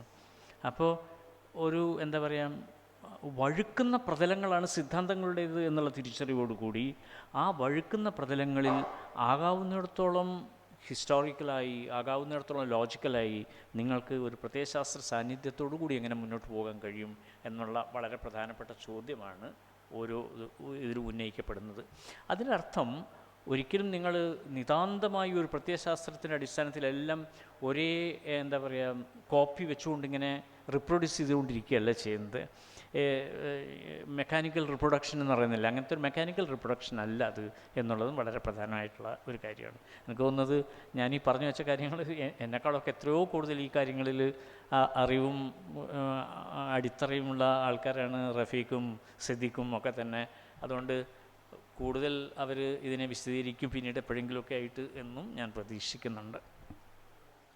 മാഷടക്കമുള്ള ഇതിനു മുമ്പ് സംസാരിച്ച പലരും സംസാരിച്ച് നിർത്തിയൊരു കാര്യം, നമ്മളൊരു കൃതിയെ നിരൂപണം ചെയ്യുമ്പോൾ, വിമർശിക്കുമ്പോൾ, അത് ഒരു കാലഘട്ടത്തിന് ശേഷം, കുറച്ച് കാലത്തിന് ശേഷം ആ കൃതിയെ വിമർശനാത്മകമായിട്ട് സമീപിക്കുമ്പോഴാണ് അതിനെ കുറച്ചും കൂടി കൃത്യമായും വ്യക്തമായിട്ടും ആ കൃതിയെ മനസ്സിലാക്കാൻ കഴിയുന്നതെന്ന് മാഷടക്കം പലരും പറഞ്ഞു. അപ്പോൾ നമ്മൾ എങ്ങനെയാണപ്പോൾ അങ്ങനെയാണ് പൊതുവേ ഉള്ള ഒരു സമീപനമെങ്കിൽ സമകാലിക വർത്തമാനകാല കൃതികളിൽ നമ്മൾ എങ്ങനെയാണ് വിമർശനാത്മകമായിട്ട് ഇടപെടാൻ സാധിക്കുന്നത്? നേരത്തെ സംസാരിച്ച സമയത്ത് റഫീഖും ഈ കാര്യം തന്നെ സൂചിപ്പിച്ചു എന്ന് ഞാൻ ഓർമ്മിക്കുകയാണ്. റഫീഖ് പറഞ്ഞത് എപ്പോഴും എന്താ പറയുക, മറ്റേ ഇത് പറക്കുന്നത് രാത്രിയിലാണെന്ന് പറഞ്ഞല്ലോ, മൂങ്ങ പറക്കുന്നത് രാത്രിയിലാണെന്ന് പറഞ്ഞല്ലോ. റഫീഖ് പറഞ്ഞാൽ വളരെ പ്രധാനപ്പെട്ടുള്ള ഒരു കാര്യം. അതായത് ഈ ഇപ്പോൾ നമുക്ക് നിലവിലുള്ള സോഷ്യൽ മിലിയു എപ്പോഴും കൂടുതൽ നന്നാകുന്നത് അപ്പോഴേക്ക് അപ്പുറത്തേക്ക് കിടക്കുമ്പോഴാണെന്നല്ല, നമ്മൾക്ക് നിലവിലുള്ള ഒരു സോഷ്യൽ മിലിയുവിൽ നിന്നുകൊണ്ടേ നമുക്കൊരു ലിറ്റററി ടെക്സ്റ്റിനെ കുറിച്ച് പഠിക്കാൻ പറ്റുള്ളൂ. ഈ സോഷ്യൽ മിലിയുവിന് മാറ്റം വരും, കാലം മാറും. കാലം മാറുമ്പോൾ പരിതോവസ്ഥകൾ മാറും. പല പല പുതിയ, ഭരതനൊക്കെ നേരത്തെ സൂചിപ്പിച്ചൊരു കാര്യമുണ്ട്. ഇപ്പോൾ ഷാജികുമാറിൻ്റെ കഥകളെ പഠിക്കാൻ ഒരു ദളിത് സാഹിത്യത്തിൻ്റെ പശ്ചാത്തലം ഒരുങ്ങി വന്നതുകൊണ്ടാണ് കൂടുതൽ നന്നായിട്ട് പഠിക്കാൻ കഴിയുന്നതെന്ന് പറഞ്ഞു. അപ്പോൾ കൂടുതൽ നല്ല ടൂൾസ് വരുന്നു, കൂടുതൽ നല്ല സാധ്യതകൾ വരുന്നു. അല്ലാതെ ഇപ്പോഴത്തെ അതിനെ അവഗണിച്ച് എല്ലാം നാളത്തേക്ക് മാറ്റിവെച്ചേക്കാൻ, നാളെ എല്ലാ പഠനങ്ങളും നാളെയാണ് നടക്കുകയുള്ളൂ എന്നല്ല പറയുന്നത്. നിലവിലുള്ള സാഹചര്യങ്ങൾ നമ്മൾ നിലവിലുള്ള രീതിയിൽ കാര്യങ്ങളെ കാണുന്നു. ഒരുപക്ഷെ നാളെ നമുക്ക് കൂടുതൽ വ്യക്തമായും സുതാര്യമായും കൂടുതൽ സാങ്കേതിക വൈദഗ്ധ്യത്തോടെയും നമുക്ക് ആ പ്രശ്നങ്ങളെ കാണാൻ കഴിയും എന്ന് മാത്രമാണ് പറഞ്ഞതിൻ്റെ അർത്ഥം. നിലവിൽ ഇന്നത്തെ ക്ലാസ്സുകളൊക്കെ ഒരു തുടർച്ചയായിട്ടാണ് നമുക്ക് കാണാൻ കഴിയുക ഒരു തരത്തിൽ. ഇപ്പോൾ മാർക്സിസ്റ്റ് സൗന്ദര്യ ശാസ്ത്രം എന്ന് പറയുന്ന സമയത്ത് ഇപ്പോൾ അവസാനം വരെ വന്ന ക്ലാസ്സുകളൊക്കെ ഇപ്പോൾ നേരത്തെ സൂചിപ്പിച്ച പോലെ ചെറുകഥകളെക്കുറിച്ച് പറഞ്ഞ സമയത്താണെങ്കിൽ ഒരു പായയിൽ ചെറുകഥയെ അഴിച്ചിട്ട് പരിശോധിക്കാൻ പറയുമ്പോൾ ചരിത്രപരമായ ജീവിത സന്ദർഭം എന്ന് പറയുന്ന പായയിലാണ് യഥാർത്ഥത്തിൽ ആ കഥയെ അഴിച്ചിടുന്നത്. അപ്പോൾ അങ്ങനെ നോക്കുമ്പോൾ ഈ ക്ലാസ്സുകളൊക്കെ ഒരു തുടർച്ചയായിട്ടാണ് കാണുന്നത്. അപ്പോൾ എൻ്റെ ചോദ്യം ഇതാണ്, ഇപ്പോൾ ഒരുപക്ഷെ സംസ്കാര വിമർശനം എന്ന് പറയുന്നത് മാർക്സിസ്റ്റുകളെ സംബന്ധിച്ചേറെ പ്രധാനപ്പെട്ട ഒരു മേഖല തന്നെയാണ്. അങ്ങനെ നോക്കുമ്പോൾ കേരളീയ ജീവിത സന്ദർഭത്തിൽ ഇപ്പോൾ അടിത്തറ മേൽപ്പുര സിദ്ധാന്തത്തിനെ മുൻനിർത്തിക്കൊണ്ട് തന്നെയുള്ളൊരു സംശയമാണ്, കേരളീയ ജീവിത സന്ദർഭത്തിൽ പാർലമെൻ്ററി രംഗത്ത് ഈ ഇടതുപക്ഷം, അതായത് മാർക്സിസം വളരെ പ്രബലമാണ് എന്ന് തോന്നുകയും അല്ലെങ്കിൽ അതിൻ്റെ സൈദ്ധാന്തികമായിട്ടുള്ള പ്രയോഗം ഏറെ ശക്തമാണെന്ന് തോന്നുകയും എന്നാൽ സാംസ്കാരിക മേഖലയ്ക്കകത്ത് ഏറെ ദുർബലമാണ് എന്ന് തോന്നുകയും ചെയ്യുന്നൊരു വർത്തമാനകാല ജീവിത സന്ദർഭമായിട്ടാണ് ഇപ്പോൾ തോന്നുന്നത്. അതിൻ്റെ ഒരു ചെറിയൊരു ഉദാഹരണം, ഇപ്പോൾ സിനിമകളുടെ നേരത്തെ ചലച്ചിത്രത്തെക്കുറിച്ച് പറഞ്ഞ സമയത്ത് സിനിമകൾ, മലയാളത്തിൽ വന്നിട്ടുള്ള സിനിമകളൊക്കെ പരിശോധിച്ച് കഴിയുന്ന സമയത്ത് ഇപ്പോൾ 90-ന് ശേഷം വന്ന സിനിമകളൊക്കെ അക്ഷരാർത്ഥത്തിൽ ഇപ്പോൾ KPSൻ്റെ നാടകങ്ങളൊക്കെ കഴിഞ്ഞ് സിനിമകളിലേക്ക് വന്നപ്പോൾ ഈ ആഗോളവൽക്കരണാനന്തരം വന്ന സിനിമകൾക്കൊക്കെ ഉണ്ടായിരുന്ന ഒരു സ്വഭാവം എന്ന് പറയുന്ന അടിസ്ഥാനപരമായി ഈ പിന്നെ നമ്മളെ സാംസ്കാരിക വിമർശനം നടത്തുമ്പോൾ പ്രത്യക്ഷത്തിൽ തന്നെ ഈ സാധാരണ മനുഷ്യൻ്റെ ജീവിതത്തെ നിഷേധിക്കുന്നതോ അല്ലെങ്കിൽ നിരാശമൊക്കെ ആയിട്ട് കാണാൻ വേണ്ടി കഴിയും. അത്തരം സിനിമകളൊക്കെയാണ് വന്നത്. ഇപ്പോൾ പലപ്പോഴും ഇപ്പോൾ ഏറ്റവും ഒടുവിൽ ഇപ്പോൾ തുറമുഖം എന്ന് പറയുന്നൊരു സിനിമ വരുന്നു. എന്നാൽ തുറമുഖം എന്ന് പറയുന്ന സിനിമ ആളുകൾ കാണാതിരിക്കുകയും മെക്സിക്കൻ അപാരത ആഘോഷിക്കപ്പെടുകയും അല്ലെങ്കിൽ അറബിക്കഥ ആഘോഷിക്കപ്പെടുകയോ ചെയ്യുന്ന ഒരു സാംസ്കാരിക ജീവിതമാണ് നമ്മൾ നയിക്കുന്നത്. പുറത്ത് ലെനിനും അകത്ത് പൂന്താനവും എന്ന് പറയുന്ന മട്ടിലേക്കുള്ളൊരു ജീവിതം നയിക്കുന്ന ആളുകളാണ് നമ്മൾ. അപ്പോൾ യഥാർത്ഥത്തിൽ മാർക്സിസ്റ്റ് സൗന്ദര്യ ശാസ്ത്രത്തിൻ്റെ ഒരു വിശകലനമോ അല്ലെങ്കിൽ സാഹിത്യ മേഖലയിലും സാംസ്കാരിക മേഖലയുമോ ഒക്കെയുള്ള ഇടപെടലുകളോ ദുർബലപ്പെട്ടതല്ലേ എന്നതാണ് എൻ്റെ ചോദ്യം. അതിന് ഒരു സംശയമില്ല, അത് ശരിയുമാണ്, വളരെ വളരെ ശരിയായിട്ടൊരു കാര്യമാണ്. അത് ദുർബലമാണ് എന്നുള്ള തിരിച്ചറിവോട് കൂടിയിട്ട് ആ രംഗത്ത് കൂടുതൽ പ്രവർത്തനങ്ങൾ നടത്തണം എന്നുള്ള ചിന്ത തന്നെയാണ് എല്ലാവർക്കും ഉള്ളത്. ഇവിടെ ഒരു പ്രധാനപ്പെട്ട പ്രശ്നം എന്താ വെച്ചാൽ, ഈ എപ്പോഴും ഉണ്ടാകുന്നൊരു പ്രശ്നമാണ്. ഇപ്പം ആൽവിൻ ടോഫ്ലറുടെ ഫ്യൂച്ചർ ഷോക്ക് എന്ന് പറയുന്ന പുസ്തകത്തെക്കുറിച്ച് നിങ്ങൾ ചിലരും കേട്ട് കാണുമെന്ന് ഞാൻ വിചാരിക്കുന്നു.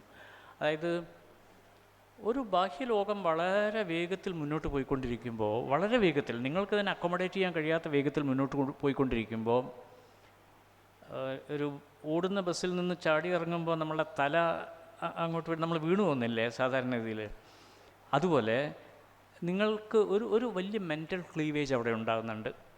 ഒരു എന്താ പറയുക, ഒരു ഫ്യൂച്ചർ ഒരു മെൻ്റൽ ഷോക്ക് ഉണ്ടാകുന്നുണ്ട്. അതായത് ഓടുന്ന കാലത്തിനൊപ്പം പോകാൻ നിങ്ങൾ ബാധ്യതപ്പെട്ടവനായിരിക്കുകയും എന്നാൽ മാനസികമായി നിങ്ങൾ ഒരിടത്ത് തന്നെ സ്റ്റാഗ്നൻ്റ് ആകാൻ പ്രചോദിപ്പിക്കപ്പെടുകയും ചെയ്യുന്ന ഒരു എന്താ പറയുക, ഒരു ആംബിവലൻസ്, ഒരു ദ്വിമുഖ ഘടന നിങ്ങളുടെ മനസ്സിൽ ഉണ്ടാകുകയാണ്.